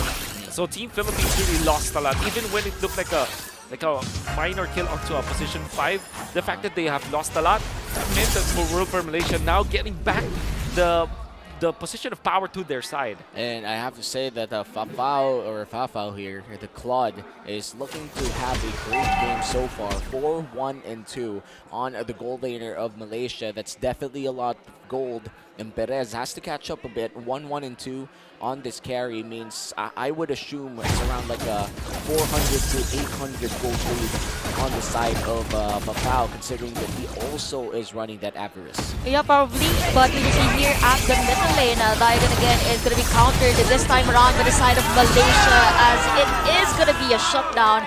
Perfect timing, by the way, for Malaysia to secure this Lord. But for Team Philippines, are they going to contest? You could see that hook and a bloody hunt, but the bravest fighter is used. Woo! Perez with the damage. Those free hits and Alberto just slashing and dicing as the players of Malaysia forced to back away. Puncture out and still alive for this game. Alberto suffering a bit of damage here coming in from Malaysia. What I realized for the past 2 minutes is even for the tankier members of Philippines, they rarely last more than 2 seconds in the face of Malaysia. Yeah, it's because Farsa as well as the Claude, right? At this point, Claude is at critical mass, 12 minutes in. We'll get, what, maybe 3 important items with 8.2k gold. Eventually, we'll get the Wind of Nature afterwards. Now, she can actually man up, she can really fight up against the members of the Philippines. But, of course, the Philippines taking out Arya earlier on means that they can actually unleash the jungler, the Lancelot, because now you can freely hit. And with Perez, interestingly, they were so aware of the positioning of Bunny. And this will be good if they do get a kill. That is a nice bloody hunt, but countered with Hani's feather airstrike. Vivero low on life. Is this gonna be a counter for Malaysia? Conceal plays a flicker out, and Vivero is done. And I got using that electrifying beaks. Alberto almost a target here for Malaysia, forced to back away. Heavy spin has been used, but Paris no with a wind of nature against Pafao. PMA out, and El Puerto comes in with the sword as Hani is done. 3 players down for the side of Malaysia. Philippines will destroy this turn at the middle lane. Well done, coming out from Paris from the team Philippines. That could just poke in, but yeah, Paris was able to invite the members of Malaysia, lure them to a very bad spot. But he actually jumped in against Paris, and then eventually Amores and Paris were there ready. Slows coming out from the rearward manipulation together with the damage output of the carry. The HP-based damage, now they will have the advantage. And then when she went aggressively against members of Malaysia, she activated the Wind of Nature. Red team turret has been destroyed. Eventually got taken out by the lockdown that Team Philippines and El Puerto, knowing that there will be not enough damage with the stacks a lot that she was rocking, able to get additional kills for Philippines, and now they get the Lord as well. My God, the long extended team fight didn't look to be in the favor of Team Philippines, but the right amount of damage went to the right person. And Philippines now does have the lead. Yeah, and this is the biggest gold lead that Philippines has ever gotten in this game number 1 against Malaysia. And now that they do have this Luminous Lord, we are already 14 minutes inside this game, and it will be marching on the top side. A lot of the members coming in from the Philippines will be hovering around the bot lane and the mid lane, trying to manage waves. But it looks like the bot lane wave has gotten way earlier, and now they're going to go for a 2-wave push. And it looks like the retribution will be committed as well for Malaysia to try and secure the mid lane wave. So now, the only problem is the Lord about to crash us off. It's really going to be a battle here in terms of the hooks action for Vivero and even for the Vencestar of Team Malaysia, as Malaysia will try to defend their inhibited turrets using a better airstrike by Hani. But this is a little bit of skill, and it is defended though by Team Malaysia. But that is the hook that we've said. Heavy spin has been used, and Natasha is alive. Same with Malaysia. That will be the feathered airstrike utilized in an interesting manner. Fortunately for Malaysia, they still had enough wave clear to take out that Lord up top, and they made it so that they will be able to defend up top. And also, the fact that you hooked up on Natasha, surely you will not get a kill, but that's heavy spin that you're able to get off. The conceal will be, I believe, sniffed out by Malaysia. And that's one inhibitor down for the side of Red team Malaysia. base turret has been destroyed. For another turret, I feel like that was a mid-lane and the mid-lane inhibitor. And that's all. That's everything except for the mid-lane. It was blocked. Pretty wise move for Philippines actually. They're not forcing a team fight regardless if they have the Lord, even if they are on the upper hand in terms of minion wave. They are going for that safer play against Malaysia because, you know, they have on the other side of the back. And this spin actually being forced out was so critical for the entirety of Philippines. Look at the positioning of Vivero right now. Not going to be showing up bottom lane. I think that eventually Perez or somebody else will show themselves up to that lane, and that will be the trap that they have set. And now Vivero does have the immortality, so they can kind of afford to go for those risky plays, especially on the Lord timing. But this might not pay off, as Philippines, they have 2 members that are too far away from the Lord. And this is like a traditional backdoor setup for the carry. In case Malaysia goes all in for the Lord, we've seen this happen all the time in the Philippines. This could be a setup for a backdoor carry. That's like a 2-3 wave stack down bottom lane and a 5-man stack on the side of Malaysia near the Lord area. The moment they commit, this might just be a big push down bot. Exactly, good read there, Momi. And all you have to do is to delay this. Even when there will be a defense. Like, for example, if the Cloud clears this out, there could be a flicker play with the conceal. Yep, that is true, and I'm actually getting goosebumps with that possibility for the Filipino play here for the team. And yep, for Alberto, all she has to do is to like really bait the players of Malaysia to go in and try to contest this Lord, right? Exactly. And it's already half HP. Philippines trying to make a bait of the century here. Still no information on the carry and the Franco. It looks like they're going to send two people downstairs. And now Diagon on the back end. Honey! Honey almost down with the damage from Diagon. And I believe for Malaysia, they are aware that there might be players from the side of Philippines at that lane. A lot has been happening on this map, but this time around, the Lord has been reset. Back to this game, the Lord dance is going to be really long. And Team Malaysia, I like that they really adjust their positioning with the information that they have. And the information play from the Philippines is really good right now, but look at that. Diagon on the backside of this fight will be zoning out 3 people, dodging some abilities as well. Already has the Blood Wings, will be tanking quite a bit. Half HP on this Lord. Aria just around the corner, ready to go in at any given time. 2 waves pushing though on bot lane and mid lane, and they send the Claude to defend. Look really dicey for Team Malaysia, but they have crossed their T's, dotted their I's.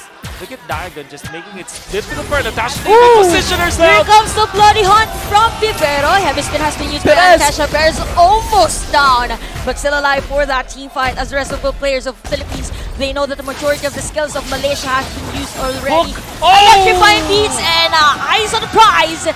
Honey though is still alive, almost close, but body's down. But hands of Amores. Here comes the hook from Arya. The players of the Philippines are ready for that initiation as the Lord will march in at the top lane. Now this is like 3 waves strong for the side of Philippines. They have the wave down mid lane and bot lane, and also the Lord empowering everything up top. That's 1 inhibitor turret about to go down, but in Malaysia they're able to defend this. How much time did they actually buy? They need 94 seconds before Bunny is going to be respawning. Fortunately for the Dev God and Farsa, great defenders. Wow! That is a nice real-world manipulation, though a bit early, but at the middle lane might be a secure kill for a secure turret destroyed by Team Philippines. We have to still play here for Team Malaysia, but the Lord has been defended. Here comes another hook.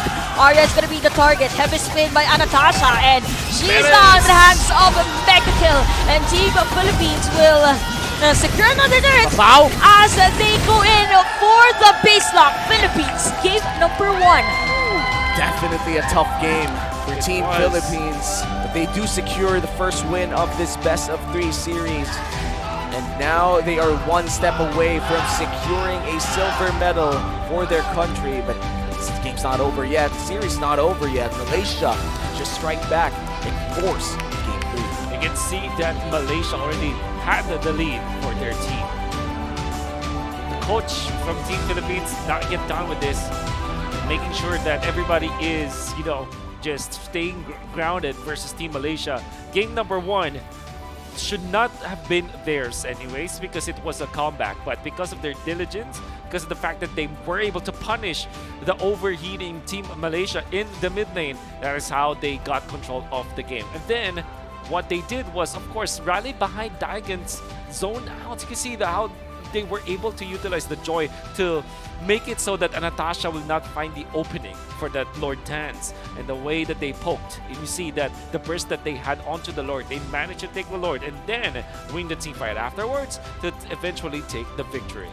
Again, Team Philippines won with the comeback, and it was a nice. It all started with the nice Joy pick for the team. I believe if it's not Joy as the explain, it would be a lot difficult for the Philippines to turn things around. Again, with a solo kill earlier at the middle lane. So I believe for Team Malaysia as much as possible, and the next game, they might want to ban there or maybe secure the Franco first. I believe with a sequence of the pickings earlier, Franco was open, but they didn't go for that hero. Yeah, the Philippines technically got the only counter left for that Joy after first picking the Joy. So definitely Philippines had won the drafting phase of game number 1.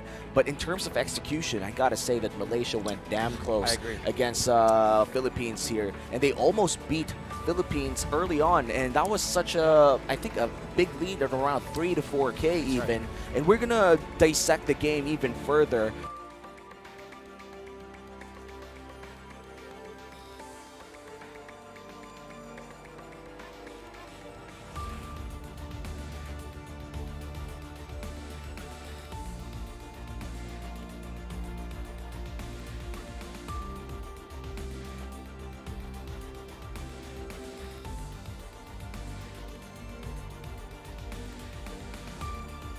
As well as the Akai and the Threat of the King's Calling.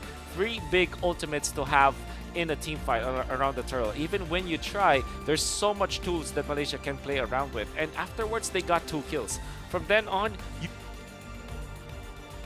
got the advantage. And everybody from Team Malaysia is having a field day. You can see that the items are going to be really showing up.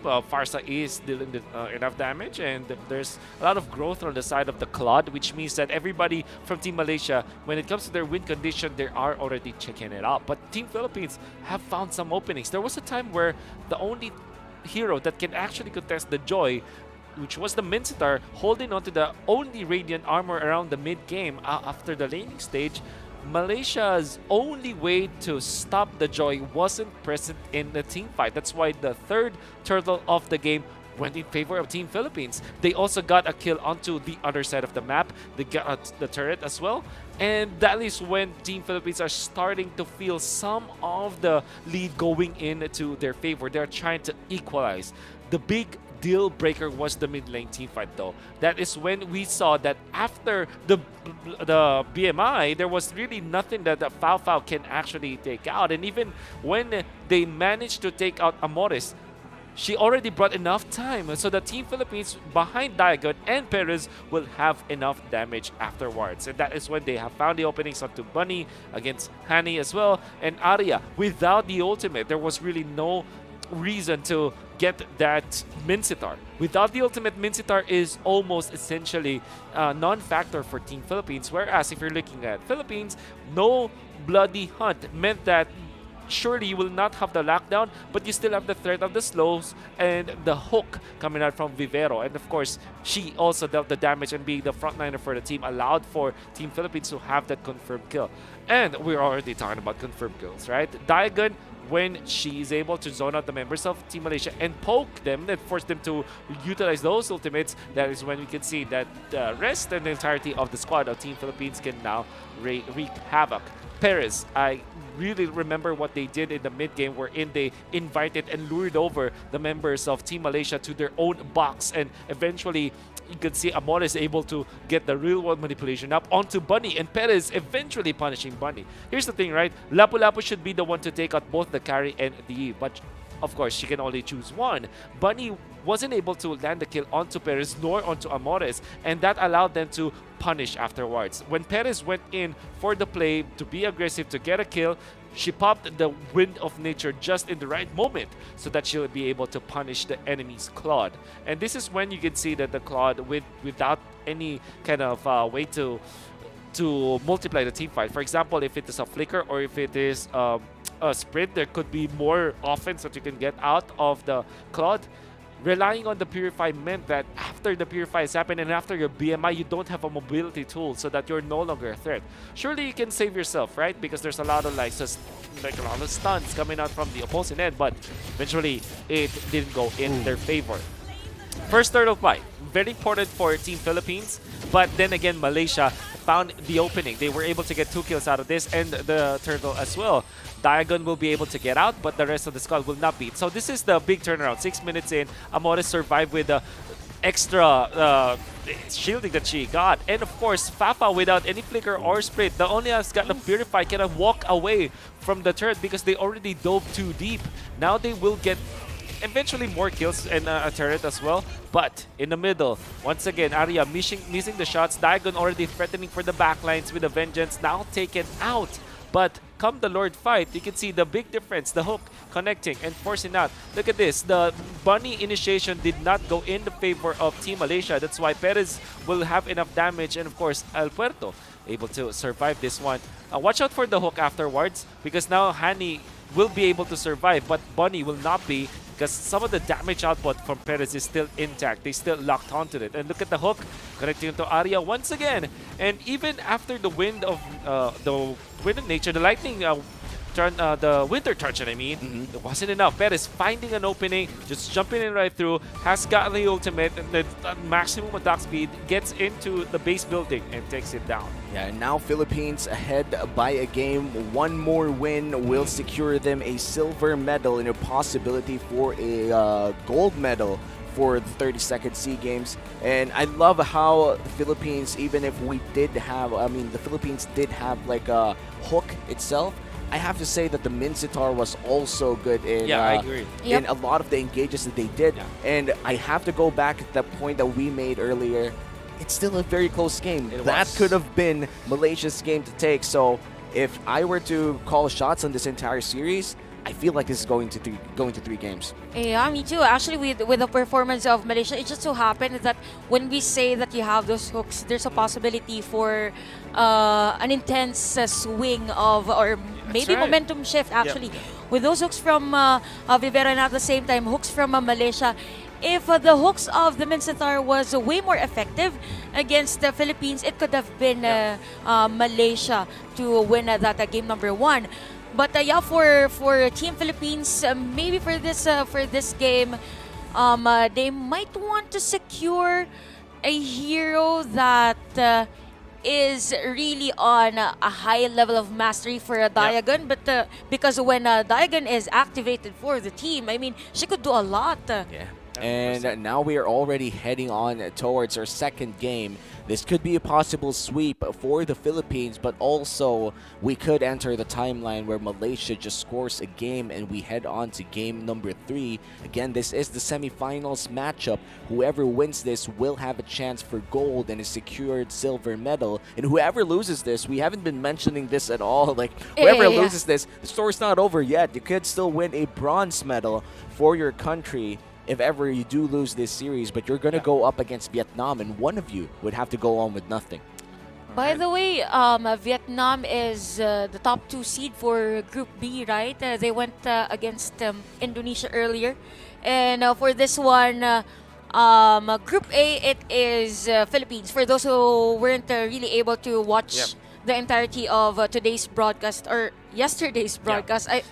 Yesterday's broadcast? At least in the Philippines. It's 12:08 here at the Philippines. In Cambodia, we will have to wait for another hour. Another hour. But you know, in the Philippines right now, in our broadcast studio, it's already day 2 of day 1. It's day 2 of day 1. Yeah. If it doesn't make sense, I'm sure sad. It should make sense at this point. And right now, the players are just preparing for their second game. They've been itching to play for hours now, and we could see that they're still fired up. Again, the weight of carrying your country, representing your entire nation, definitely is something that would keep you motivated to just stay awake, play your best game. And that goes for both teams here. Malaysia, you could see the fans earlier still super passionate in supporting their teams. Super kudos, of course, to the players and everyone that is with us in the broadcast, even at the venue. Again, it has been a long day for everyone. The patience. I mean, we deserve this treat from our players, everyone, even the players, to show what they really prepared coming to this 32nd Sea Games. Again, this is an hour never for Malaysia, for Philippines. This is a time for them to secure that grand final slot, or maybe the gold medal against Indonesia. But man, when we say Indonesia, it's a different level in terms of female MLBB, right? Where I don't want to say this, but I feel like Indonesia, they're already the villains of this tournament. And when I say the villain, it's not a bad thing. It's more so of they're the team to beat. Everyone's looking at them. They're the big boss. They're the big boss. They're like not actual villain, but like the final stage boss. The final stage boss. And technically speaking, they already are. They're waiting up there. Exactly. So everybody is looking towards Indonesia to take this tournament overall. But both Malaysia and Team Philippines have a strong case against that, and they are really showing up you see that game number 1 really went so, how I say, closely, right? Too close for comfort of Team Philippines for sure. And you can see Malaysia.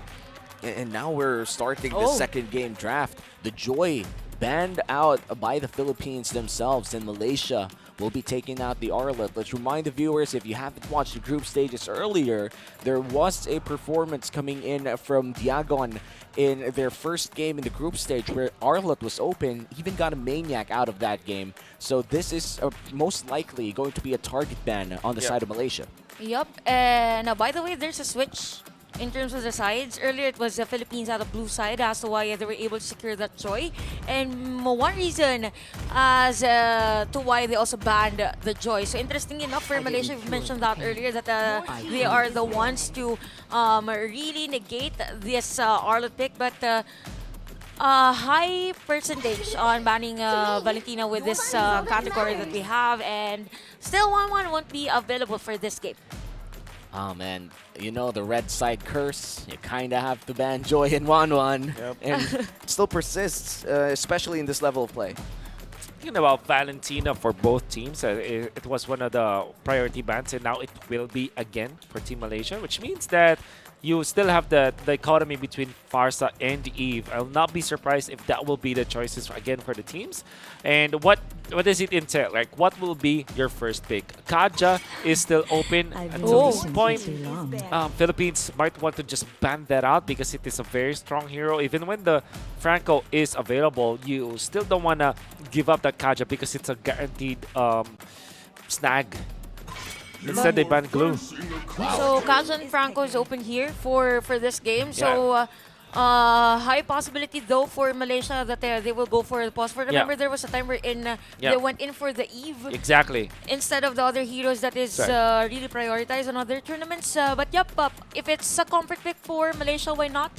High percentage of really slowing down a team fight and securing a kill with the changes as well with the itemization for the hero. So why not? Or maybe an XP lane? XP lane picks right now. Not quite sure which is the first pick worthy. But looks like they're going to go for the Farsa instead. The Eve is open for Philippines to take, but honestly, they don't have to rush. They could get other roles first because there is in no way that Malaysia will be taking Eve with Farsa. I feel like there was only one team that has ever done this. And it was back when the Granger was still in the meta. Paramis. So you go, Firemis is open, but I think you can still go Kaja, I think, if you're Team Philippines. Kaja and Belisa all together. Which is actually a nice option for Philippines, right?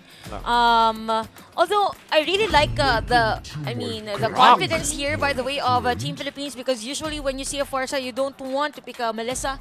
But knowing that they picked the Melissa, it means that they know how to be tricky and they know how to counter the Farsa. How do you counter the Farsa? Well, that is the Grok, absolutely, because you have the Guardian's barrier. And even the Grok actually could be used as an XP lane here. For Philippines. Although with the playstyle of Diagon, I believe that it's gonna be a different hero for her. Looking at how Diagon plays, I do feel like he shares a lot of hero pools with, I think, more popular XP laners in the Philippines right now. But look at this. Two frontline heavy heroes on the side of Malaysia. That's the Lapu-Lapu, one of the best counters for the Melissa. And I'm not quite sure on how Go Away interacts with the Mortal Coil. Can you actually get pushed from the inside out? No? No, you will be pushed out of it, but the Go Away will follow you, supposedly. I see. Yeah, because that's what happens with Arlet. But then again, you have an opening too, so nevertheless, it's still good, right? And you have the Decimate, which kind of allows you to get in for the killing blow. So the perfect combination here for Malaysia is a Feathered Airstrike, maybe 1/4 or a majority of the HP for Melissa, and then Anatasha with the Decimate just to secure the kill against the Melissa. But for Philippines, we will see again Lancelot for Al Puerto, which, by the way, performed really well with the Lancelot earlier. Probably a battle of retribution again with Mortal Coil versus Phantom Rose. Execution, Or- Thorn Rose You kind know, of thing for this junglers. classic retribution battle, and both of them would probably be building tank anyway. So they're I feel like the jungle meta right now really just revolves on who has the better timing as a team. You know, who has better formation around the Lord area. What a great ban coming out Why? from Team Malaysia. This would be one of the ways to kind of save your Melissa, because I don't think that the Eve, although it's a very good pick, right? There's so many counters already to it. Not entirely sure if Philippines are actually still inclined to pick that up. Not be surprised if they pick up something like a Lunox instead, or Lilia, or even to the point where you go for a Kagura as your position 4 for Philippines. Kandita's still open though. Yep. That's also true, which is going to be okay versus the The Farsa. Farsa. But let's see if they're gonna ban out another mage here on the side of Malaysia. yeah. Because I feel like if you ban an XP laner at this point, that's a throwaway ban. Yeah.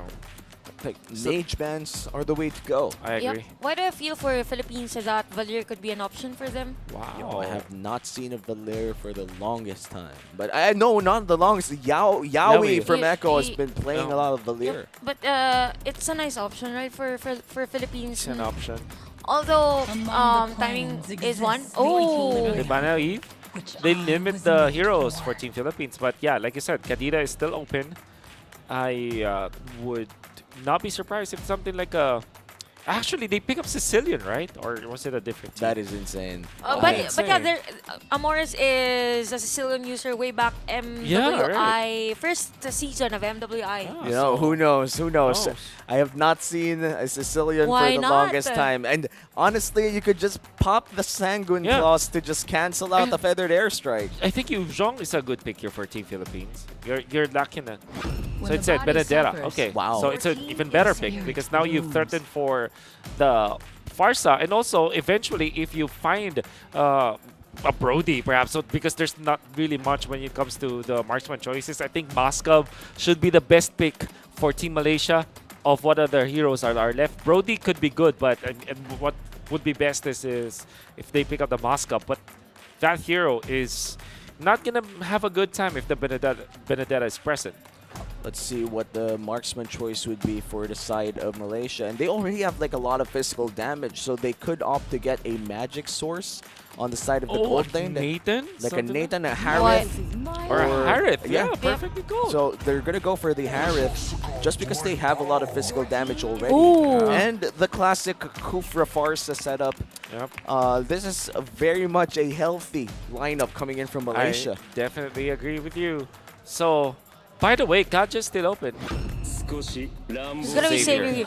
By the way, with the lineup of Malaysia, I kind of feel like crowd control is gonna be a problem here for Philippines 100%, with this yeah. Harith, Marquis, and even Lapo all over. Even a Kufra, right? I mean, a Benedetta up again, Benedetta and even Lancelot. There's a Kufra in front of you, and you have this Harith that is gonna penetrate your back lane. So with the current lineup or hero composition that we have, I might agree with you when you said earlier that this might be a game number 3. Let's see if it's going to enter game number 3. But like looking at how the Kufra is right now for the side of Malaysia, I'd have to say that, you know, I play a lot of Benedetta. And when I lock in Benedetta, it's usually a lot of Kufras as well. At this point, I discovered that as long as you dash next to the Kufra, like even you will still deal damage to the Kufra, it won't cancel your dash anymore. You have to directly bump into the ball for it to actually get canceled. And That's right. so it's actually just a fun mechanic I'd like to share, but this is a very heavy matchup once again. It's either Philippines wins this and goes to the gold match against Indonesia, or Malaysia takes this to game number 3. Let's enter game number 2 here. What can we expect in the early game? Okay, I think that you can expect Malaysia to be strong in the early and the mid game. I think that is definitely their win condition. If you want to win and force a game number 3 as Team Malaysia, you gotta have to end it as soon as possible because you have massive power spike come the post laning stage. Right? If you get the ultimates up on both Aria as well as Fafao, every time you have that, you want a team fight. And also, that can be said with Bunny. So if you're looking at all of the heroes of Team Malaysia, except Aria, you have all local then ultimates and a lot of value in the mid game too. So to answer your question, a lot of explosions from Team Malaysia. That's what you expect in the early stages. Let's see if we're going to see explosions by the time the first turtle spawns, because so far people have been farming and just waiting for short power spikes. Level 4 though in both junglers.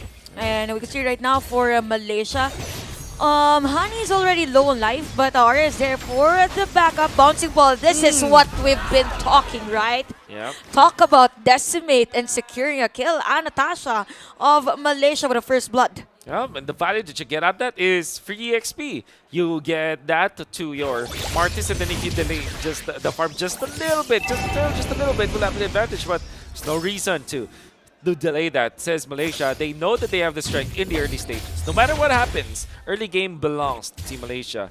Yeah. And the only thing that El Puerto can do right now is to steal the purple, but now, look at them go. That is turtle secured for the side of Malaysia, and Diagon is down. But I think for the side of, for El Puerto and Vivera, they went for that orange buff.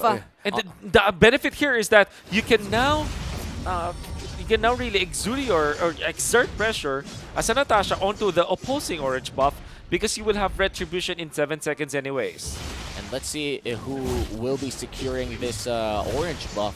Retribution is down for El Puerto, so it's going to be El Puerto trying to escape this. Phantom Execution out. Look at the damage coming in, but the Savior ultimate cancels out a bit. And look at this. Diagon going to go in for the Phantom Slash. Will be escaping as well. Malaysia will be able to survive with just one casualty. And that was close, by the way, for El Puerto of Philippines. Almost close to dying on that sequence. But right now for Malaysia, they really have to take note of the possibilities that Philippines is ready for the counter-engage. But yeah, pretty solid rotation. They know that there is an option for them to go for the other places wherein El Puerto is going to go. They really want to delay as much as possible this landslide of the Philippines. So what eventually ended up happening is that Natasha actually got more than what El Puerto was able to get, because El Puerto tried to go for the invade, right, for the trade of the turtle. They secure the turtle. They even get Rock Ursa and that orange buff anyways. So even after the death of Natasha, there's a positive trend for Team Malaysia when it comes to their economy and the levels as well, going in favor of Natasha. So everything's looking real good for Team Malaysia right now. Malaysia with an 800 gold lead. This is, I feel like, the same pattern that we saw in Game 1, where Malaysia did secure I think around the 3K gold lead early on, and this could be the same story. Malaysia's early game rotations are definitely something that Indonesia and Philippines has to respect. Yep, and we're just still waiting for that wild charge. Actually, we haven't seen a wild charge from Vivera yet for every team fight, so we might see a bloody team fight later on for both of our teams. But it is a nice pull for Vivera on this turtle. Although Natasha and even Arya is there for a division for the side of Malaysia. Turtle is reset, and both of our teams are just positioning themselves for this team fight that we are expecting. A bouncing ball for Arya. Perez is there for that free hit. The watch has been used as well for Vivera Papa with those chrono dashes and better airstrike. For the side of Malaysia, as the Lightning Light has been used as well. Natasha will secure the turtle, and a clean objective taking for both of our teams. Wow. And the Philippines didn't even stand a chance there, right? Because of the ultimate usage coming out from Hani. His position, or her positioning was also immaculate, and that allowed Malaysia to secure that turtle so easily for their squad. Philippines, the only thing that they achieved during that moment is that they were able to clear out the waves. That's why the gold lead did not inflate. And overall, I think it's a great decision to not contest anyways. El Puerto, although she tried, she didn't get it. The fact of the matter remains, nobody died from Team Philippines. So as a team that's only trailing behind by 700 gold, that is a very acceptable result. And this is a very close game once again, very similar to game number 1. And we could see like a big rotation coming in from Malaysia, trying to get a bit of Perez here in the bot lane, but Vivero will be guarding Perez with his life, her life. Guardian's Barrier to black out Aria a bit. It looks like the Kufra will be looking for a setup here. Oh! Ice surprise! That is a nice Thunder's Rage for the side of Team Malaysia. And Harith or Fafa will secure the kill. Goes in straight for the turret destruction against the Philippines in front of the Grok. Yes, wonderful conversion. Threading the needle definitely was Arya. And you're gonna think if you're Vivero, you would want to guard your gold laner, right? But it is what it is, and they even convert into a turret bottom lane. Fortunately for the fans of Team Philippines, they're able to get a valuable turret in the middle. Yeah, and that is one of, or not the most valuable outer tier turret, and it's going to be in the mid lane. And if you saw that flicker coming in from Hani, that was such a quick response coming in from the Electo final blow paired up with the, I think the Petrify as well. That could have been a confirmed kill if that Petrify combo from the Benedetta were able to secure the Farsa in place. But sadly for the Benedetta, the Farsa just had more reflexes on him, or her rather. My bad. Yep, and for this game again, with the performance of our players, we've been talking a lot with the similarities with the play style, and I believe Malaysia, they just got their groove activated already. I mean, with the timings as well. But what's really nice for the Filipino fans is that whenever there is a big team fight for the big objective taking rather for Malaysia, there is a trade, you know. There was a kill for Malaysia at the bottom lane, but at the same time, it was the middle lane for Philippines. I mean, I'm trying to gather my thoughts, but yeah, this is day 2. Yeah, day 2, and we're still waiting for, like, I think, how long? We have like 30 minutes or 33 minutes before we actually reach day 2 in Cambodia. Again, this is live in Cambodia, so for everybody watching right now in the comfort of their homes, I hope you're still comfortable, because we're still waiting for a few issues to be resolved here. And the Philippines, at least here in our studio, it's already day 2, right? Like, it's 12:30 a.m. We're still waiting for the results of this semifinals matchup. And look at, I just want to admire our players and coaching staff just quite a bit here. Like, both Malaysia and Philippines have spent countless hours preparing for this moment. Exactly. And they're still there. They're still waiting to prove themselves, carry their nation, and just try to win, you know? And power through. Super respectable. Indeed. Still smiling even. Still smiling regardless if I'm sure that they're tired already. Yeah. I mean, we started really early today. Yeah. I mean, yesterday. They're probably even more tired than anybody. Than anyone here. Yeah. And I mean, mad respect for all of the players. And to the production staff as well, for all the broadcasts that we have, and the people working in the Cambodia Stadium as well. Like, those people standing behind the players, they've been there for hours too, and we're trying our best here to deliver the action to you guys. So we really appreciate your patience in the comment section, of course, your kindness to your fellow fans as well. This is something that I feel like is, if you're from Malaysia, you're from Philippines, the differences are there. But at the end of the day, we're all trying to get the same thing. We're trying to secure a big win for the nation. Yep. I mean, that was a moment of silence, of course, to give respect to everyone that is here with us. I mean, everyone that is watching the broadcast, anyone that is there at the venue, the players, everyone, right? We're all here to witness the greatness of our players, everyone that brings glory to their countries. Wonder what will be the difference when we do come back. Oh, I think that we are coming back. Everybody Hopefully. is. You know, this is there it is. We are going back to the land of dawn, and still this is 7 minutes in. Malaysia still ahead by almost 1,000 gold, and Aria still looking for a good angle. Finds Diagon, but ends up a little bit short there. I mean, it's a bit difficult though for Malaysia to really target specifically Dagon at the top lane. But again, we could see right now the turtle objective being taken here by Al Puerto, and the players of Team Philippines wants to go for that hero lock for that kill. But Bunny is still alive. Talk about sustain here for Malaysia. Yep.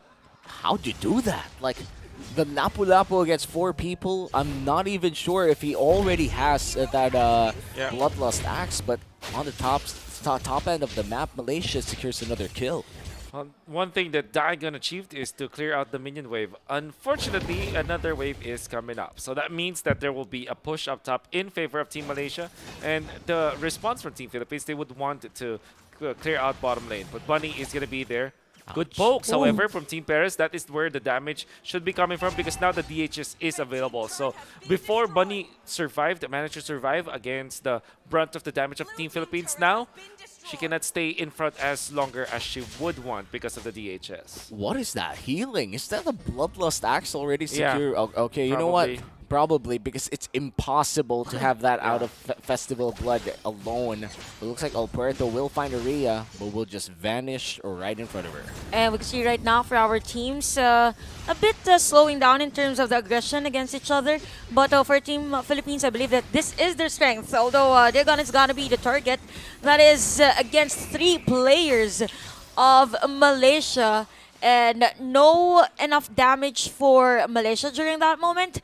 But Team Philippines, again, they're just prioritizing on clearing the minion wave. Same story in game number 1, and this is the wall charge that we have all been waiting for. But Arya is still alive. Why do you feel like Malaysia has, what do we call this? I mean, there's a term here in the Philippines that is called agimat. I don't know the counterpart for that in the I'm not English even sure. Maybe it's a lucky charm. A lucky charm, yes. An amulet. An amulet of protection. Yeah. Malaysia has been surviving a lot of attempts coming in from the Philippines, and the gold lead is slowly diminishing, but the pace is not that fast for the side of Philippines as well. Malaysia is still ahead by 500 gold, but you could say that this game is still dead even. Wow, look at that. Team Philippines, after trailing behind when it comes to the kills, all they needed to do was to farm it out. And when it comes to the levels, you're going to be comparing both junglers. Al Puerto kind of struggled in the early stages. Now does have a full level ahead of a Natasha, which kind of means that this Lord is going to be pretty even. This is amazing to see, and I will credit this to the fact that Team Philippines just decided to farm it up. Just farm it up. They know that they're behind. They can now take the game back. Oh, nice laser coming in from Amores, chipping down a few HP bars on the side of Malaysia. But Malaysia, they will be holding control over this Lord area for now. I really like what Philippines is doing right now. They're just really delaying the possibilities for Malaysia to secure this Lord, giving information that they are there with the positioning, but at the same time just taking all the possible resources to be on par in terms of gold. So still the movement is there for Malaysia, but look at the gold. It's just 36. There is a gold swing, actually. Literally a gold swing. Again and again. It's just going to go back from Philippines to Malaysia for the next 2 minutes or so. Well, El Puerto will want to not allow Natasha to get in the same levels with her. So look at her go. Just gonna be clearing out the minion wave. Eventually we'll get to level 14. Oop! Although there is the damage from the side of Malaysia, Flicker has been used. Natasha is there. Amor is gonna be the target. Flicker up for them as well, and go away. By the way, for Perez has been used as Al Puerto is in front. For Team Philippines, are low on life. Again, here's the damage. Jagon. And Philippines right now, this might be the possible counterplay as they take down 2 players of Malaysia. But the counter engage for Malaysia is there as well. Nice stun, by the way, for the skill from... What was that? The dawning light to stop the threat from Malaysia. It's a 3-4-3 exchange, but the jungler still alive for Malaysia. They could opt to go for the Lord, but looks like they're going to go for the safer route instead. Yep. Even when you have a level advantage, even when you know that the Martis is available, she does not take out the Lord as quickly. By the way, big credits to both XP laners. Dagon landing the Tuma Petrify after the Electro Final Blow, allowing Team Philippines to get additional kills. Then you'll also see that from Malaysia, Bunny was on point with the timing as well as the initiation coming out from the Lapu-Lapu. So both explainers salvaging the team. Fortunately for Team Malaysia, they have taken out Al Puerto. That allowed them to prolong this fight. And now Natasha will have almost the same level with Al Puerto when the next Lord fight happens. And this is going to be Oh, crucial. not really. Al Puerto is level 15. Because this is a Luminous Lord already. Whoever secures this will have a massive gold swing. One that we haven't even seen yet in this game. Biggest lead of the game still remains at, I think, 2.5k. And that's not a lot. It swung back right to 500 and now 200 on the side of Philippines. And right now, we can see the players of the Philippines trying to force that kill against Bunny! Natasha, but Bunny's going to be the target. Here comes the side of Malaysia for the counter. Feather airstrike has been used, and majority of the players of the Philippines will back away and go for that regeneration, as the Lord as well has been reset. Although Alfredo's just standing there and baiting the players of Malaysia to come here, don't be shy. Yep. I'm here. I'm here. Malaysia, though, gets a push, natural push onto the bottom lane. That will now be answered by Daigon, just clearing out the minion wave up into the bottom lane. Bunny missing the jump onto Perez meant that there's a lot of damage. Fortunately for Bunny, she's already tanky enough to get out of the danger zone. And Team Philippines are also struggling from the damage output of Hani. Even though there's 0, 1, and 7 for the Farsa, you can never really take the damage of Hani for granted, for sure. Yeah, and now another Dawning Light does land on Hani here. It's two junglers and a Lord looking at each other inside that Lord pit. Let's take the fight elsewhere. Looks like mid lane will be the battlefield here, but looks like Lancelot will be taking it elsewhere. A lot of things happening. Petrified from Daigon. Daigon might be the one that will force the die against Dawning Light! Dawning Light! That is Amoris for you guys, the MVP of the first series, rather, for today. My goodness! Or But second. I would say Daigon, though, was the real MVP of that team fight, putting Hani very low. And look at that Perez! Yo! Perez in front of everyone. No way! Hitting the players of Malaysia's foul will be done on a game, but the Lord is not yet reset. Who's gonna get the For this Lord? round, who's gonna get the Lord? Retribution is the key, says the Philippines, as Al Puerto will secure that one, and 3 players down for the side of Malaysia. I think this should be a one-way push. They have the cavalry in there. Oh, Farsa is alive. But of course, you have to be careful. Amores does have the Holy Crystal now, and one stun will be enough to take out Hani for sure. Have to be careful about this, Malaysia. Yo, Amoris and Diagon coming in clutch for the past 4 minutes for the side of Philippines. Oh my goodness! The Benedetta with the pokes and, well, actually not pokes, but basically engages. Yeah. And then Amoris finishing them off with the Dawning Light. For sure. Yep. Philippines, as we talked about earlier, whoever gets the Luminous Lord will get a big gold swing, but I wasn't expecting this big of a gold For sure. swing. And Perez, of course, outputting the damage, outplaying Fafao, forcing them out of that Zaman force, meaning to say that they cannot hit. And the thing is, with Harith, you don't have actually the best range to land the Synchro Fission in to that Melissa go away. So there's that factor as well. Oh, by the way, Vivero's wild charge has been used already. Successfully destroyed is the third top lane for the side of Team Philippines. And we talk about Holy Crystal here for Amores. From Holy Crystal to Holy Damage with the Savior. But here comes Electro Final Blow. And the players of Philippines will back away, but they still have the minion wave here at the bottom lane. They could actually destroy this turret. But with this, oh, look at the damage from Amores. Fafao! Fafao is there. Forced to back away. Conceal has been used on the Dawning Light. Doesn't lead any damage, but look at the damage from this Melissa. And Natasha Burning still alive though, and Fafao has been stunned. Philippines will destroy the turret. That was close. Hand is still alive. Another kill with the Dawning Light for the side of Team Philippines. And here at the middle lane, the pressure is on for Malaysia as they're forced to defend their base. Fafao, half HP. Zaman Force already expended, but there are no minions inside the base of Malaysia. And this could be Philippines just waiting it out. Look at this. Guardian's Helm bought by Diagon just for the regen. Wow. Just for the regen so that she'll be able to get back into the fray. Oh, she can actually stick it through. Concede! Look at that! For three! Flicker in. One charge for Pipero. That is the captain of Team Philippines.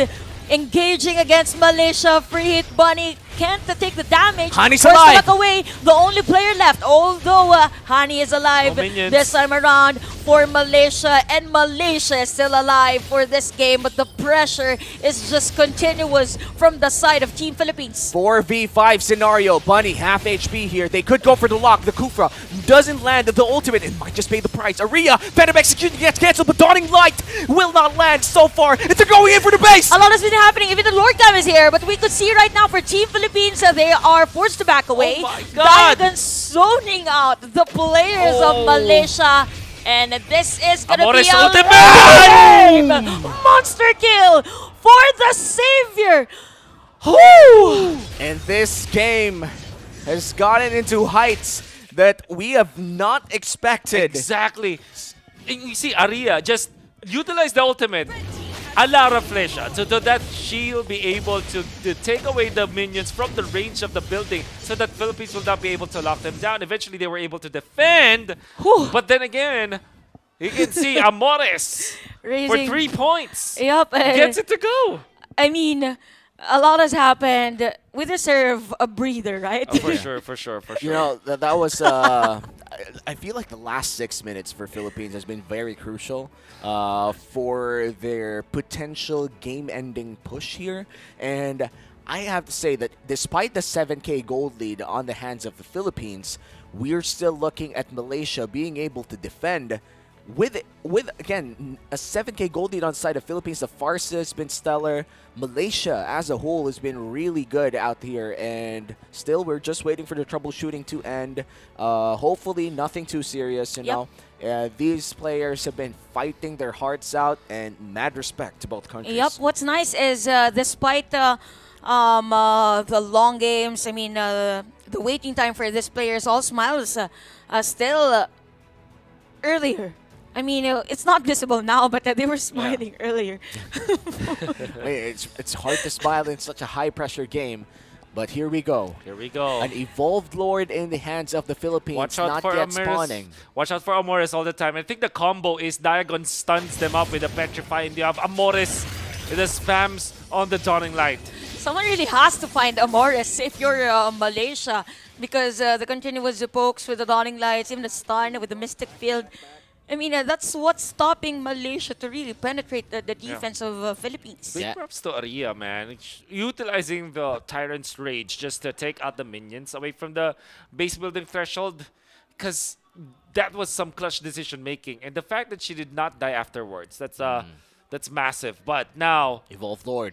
here we go. This might be it for Philippines. Again, they were able to destroy majority of the turrets. Again, another Petrify play There you go. for the Icon of this game. But we could see the side of Malaysia trying to defend. But we can see a Alberto! tower lock of Alberto! base.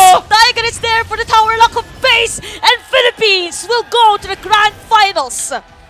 Silver secured for Team Philippines, and the wait was well worth it. You can see the happiness inside the smiles of all the players and the fans.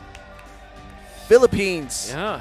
sweeps Malaysia. And just to remind everyone, Malaysia was leading by a significant amount of gold, maybe 1,000, right? And then, of course, the power levels are on their side. We know for sure that they have the big and massive power spike in the early to the mid stages of the game, but Team Philippines have found the opening. I think I'll credit it to Diagon just finding the proper angles. Found a kill onto the middle, found a kill up top, connecting onto two with the Petrify, and then onto that big stalemate that happened around the Lord fight. She was able to get the jump onto Hani, which allowed them to get a kill to the first, a very crucial and most important cog in the wheel of Malaysia. And then Amores just landing crucial Dawning Lights to end this game. My God, Team Philippines were relentless, and you can also say that to Team Malaysia. And look at this, Malaysia, just big respect towards each other. All smiles, all respect, representing their country and just, you know, understanding each other's struggles. That's the essence of esports, the community building aspect of it all. Congratulations to Philippines for securing the silver medal already. but they still have the chance to secure the gold medal Yep. in the grand finals bout tomorrow Yep. against Indonesia. But now that we've seen our other teams that have lost their semifinals appearances, we also have the bronze match upcoming. That's right. Which means Vietnam will be facing Malaysia, both of which has been really great surprises towards entire women's league, or women's division rather, of the 32nd Sea Games MLBB. And talking about in terms of the playstyle of our teams, specifically for the bronze match, you know, it's going to be almost the same with this one because playstyle, the hero pool that they have, maybe they could change things up, but yeah. We're all here for intense MLBB fights. Yeah, and speaking of intense MLBB fights, we're going to go back just to the most recent intense fight. Wolf, how about you break this down? All right, so don't ever look at the stats, right? Because it will not tell just the story of what happened. For example, even when Hani, the Farsa, 0-4-7, you can argue that she was actually a menace against Team Philippines. Even when it's a 0-4-7, she was a big threat to the composition of Team Philippines in the important neutral objective team fights. One thing that we know for sure is that Team Philippines just hang on. You can see the last item pickup coming out from the Benedetta, going in for the Hunter Strike to end this game, allowing Diagon to find a better opening and be a threat. Like we said, you just pop the ultimate, get the stun and have it connect. You already have the follow-up from the global range of Morris's Dawning Light for the supplement, and that happened so many times in this game, allowing Team Philippines to have a lot of team fight to them. 82% kill participation for both Diagon and Amores whenever they go onto one specific hero for Team Malaysia, be it the Harith, be it the Farsa, even sometimes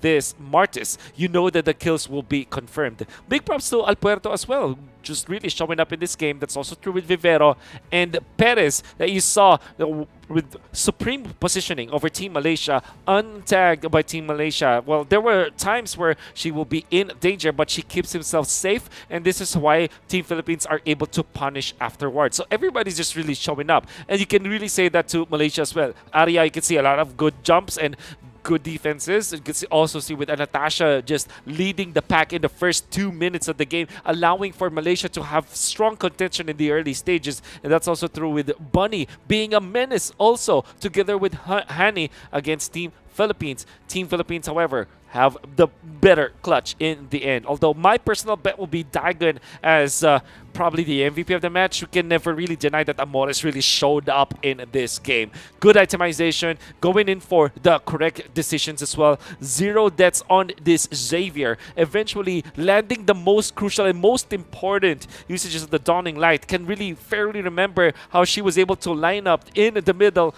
what could have been Farsa getting out of the zone and just getting out and maybe fighting once again. She was able to punish, just finding, calculating where the Farsa will be, making sure that she will be able to land the Dawning Light in the most prime targets. 6-0-3. Once again, the KDA that allowed Team Philippines to secure a silver medal after a very, very long pause and a very crucial game. 2 games that we saw, Amores really just pushing the boundaries for the heroes that she is able to get. All right, so very important as Natasha and the gang, they're able to get 2 kills. Super duper important for Team Malaysia. Now also the push up down bottom, Arya just threading the needle, taking out Perez afterwards, allowing for big snowballs. Entirety of Team Malaysia. But Team Philippines will be able to find an opening, and this is because of the fact that Perez and the gang are really threatening for kills. I think that the Bunny will be able to run away from this time because she was very tanky, and Perez didn't have the Demon Hunter sword anyways, so they will not have the damage afterwards. But you can see that this is now the time where Diagon will really shine. You can see Tuma, Petrify, connecting, allowing for 2 kills. Eventually, there will be a kill onto Alpuerto, but it will be a 3-for-3 trade-off for Amores and Perez. The eventual damage dealers of the squad will be able to get the farm. Now, look at that. Hani, no wings by wings, only the flicker. They both flicker out, but of course, the Dawning Light was just on point coming out from Amores. Alpuerto and the gang able to get the turtle, but Amores also gets a Natasha in the end. You can see the defense. It was very, very magical. Look at Amores just almost point blank there, utilizing the Dawning Light under the base building of the side of Team Malaysia. But you're gonna have to hand it to Aria right now, able to utilize the ultimate just to fend off the attack. Eventually, however, look at that, Amor is just lining them up once again with the dawning light. And now, Alberto and Diagon, they know that they have the damage. Hunter Strike available, of course, onto the Benedetta, and you saw that the Lancelot already deals the damage and they took down the base.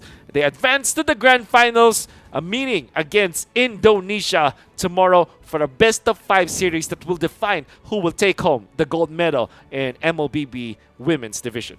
Tale as old as time. It's Indonesia versus Philippines in the grand finals, and tomorrow we will be witnessing as well Vietnam versus Malaysia, a battle for bronze, and whoever loses that matchup would sadly have to go home without getting anything. So our 2 semifinals matchup for today's schedule actually ended in a sweep. It did feel a bit long, but all of the games were worth it to watch and worth it for all the teams competing as well. Indonesia still securing a sweep, Philippines securing a sweep, but I have to say that the Indonesian squad did have a more dominating sweep against Vietnam if we compare it to how Philippines swept Malaysia here. It was a tightly contested game, but as you can see in your screens right now, the grand finals will be Philippines versus Indonesia, bronze medal match, Vietnam, Malaysia, top 4 teams locked in. I have to remind the viewers that both games were comebacks for Team Philippines. So Malaysia, even when they were swept, like just looking at the scoreline, this does not reflect how close the games were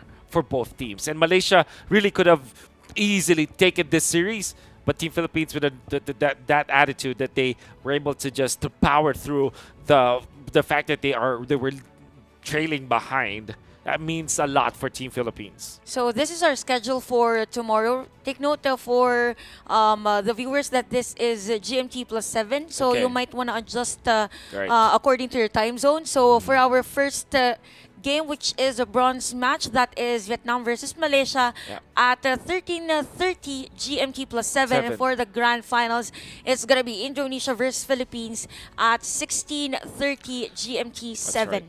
Oh, this is going to be such a big day tomorrow for all these countries present in the bronze match and the grand finals. And surely all the effort that they put in today is all worth it tomorrow. Whatever happens, happens. But everything, every ounce of practice that they put in inside of their systems, inside of their flights or whatever, is all going to be worth it tomorrow. But for now, day 1 is about to conclude.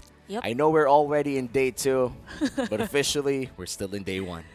And for our games to end with day 2, I mean, mad respect again to everyone, production, us here. I mean, guys, tomorrow's gonna be a long day. I mean, today's gonna be a long day. We're not really sure what I'm saying right now, but everything was just fun, right? Yes, exactly. How do you even like write that? Right, that was a wonderful series between two very I'd say this wonderful teams, because they were really fighting for every single game. Yeah, and now so far, again, everything has been fun. So we're going to go into our host. Once again, we have been Romy. With me is Chanel and Wolf. Thank you for serving us today.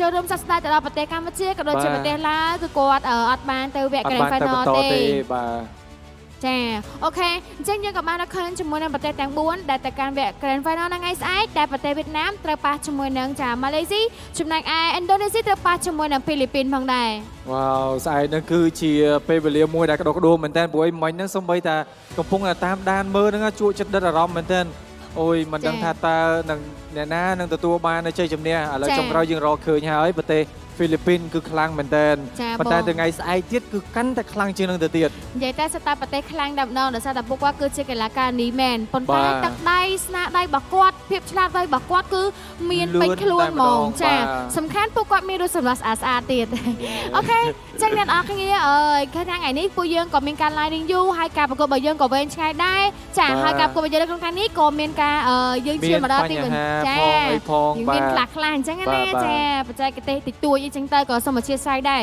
អូខេអញ្ចឹងថ្ងៃនេះក៏យើងឈានមកដល់ទីបញ្ចប់ដូចគ្នាផងដែរចាយើងចាំជួបគ្នានៅវគ្គ Final នៅថ្ងៃស្អែក ជួបគ្នាអញ្ចឹងអស់លោកលោកស្រីអ្នកកញ្ញាដែលកំពុងតែធ្វើការតាមដានទស្សនានៅតាមការ live ផ្ទាល់គឺកុំភ្លេចចូលរួមទស្សនាបានច្រើនក៏ដូចជាការ share បានច្រើនទៅដល់ពូម៉ាក់បាទដែលបានគ្រប់គ្រងទៅលើការលេង Mobile Legends មួយនេះផងដែរហើយវិញ្ញាសាស្អែកហ្នឹងគឺជាវិញ្ញាសាកីឡាការនីចាអូខេចឹងកុំភ្លេចជួបគ្នានៅវគ្គ Grand Final នៅថ្ងៃស្អែកចាអញ្ចឹងពីកម្មវិធីក៏ជាបន្តទីបញ្ចប់នាងខ្ញុំស៊ីនាងខ្ញុំបារ៉ាប៊ីតំណាងឲ្យក្រុមការងារទាំងអស់បើសិនជាមានកន្លែងណាខុសឆ្គងក៏សូមខន្តីអភ័យទោសទៅដល់ពួកយើងផងអញ្ចឹងពីកម្មវិធីក៏សូមអរគុណសូមជម្រាបលាបាយបាយ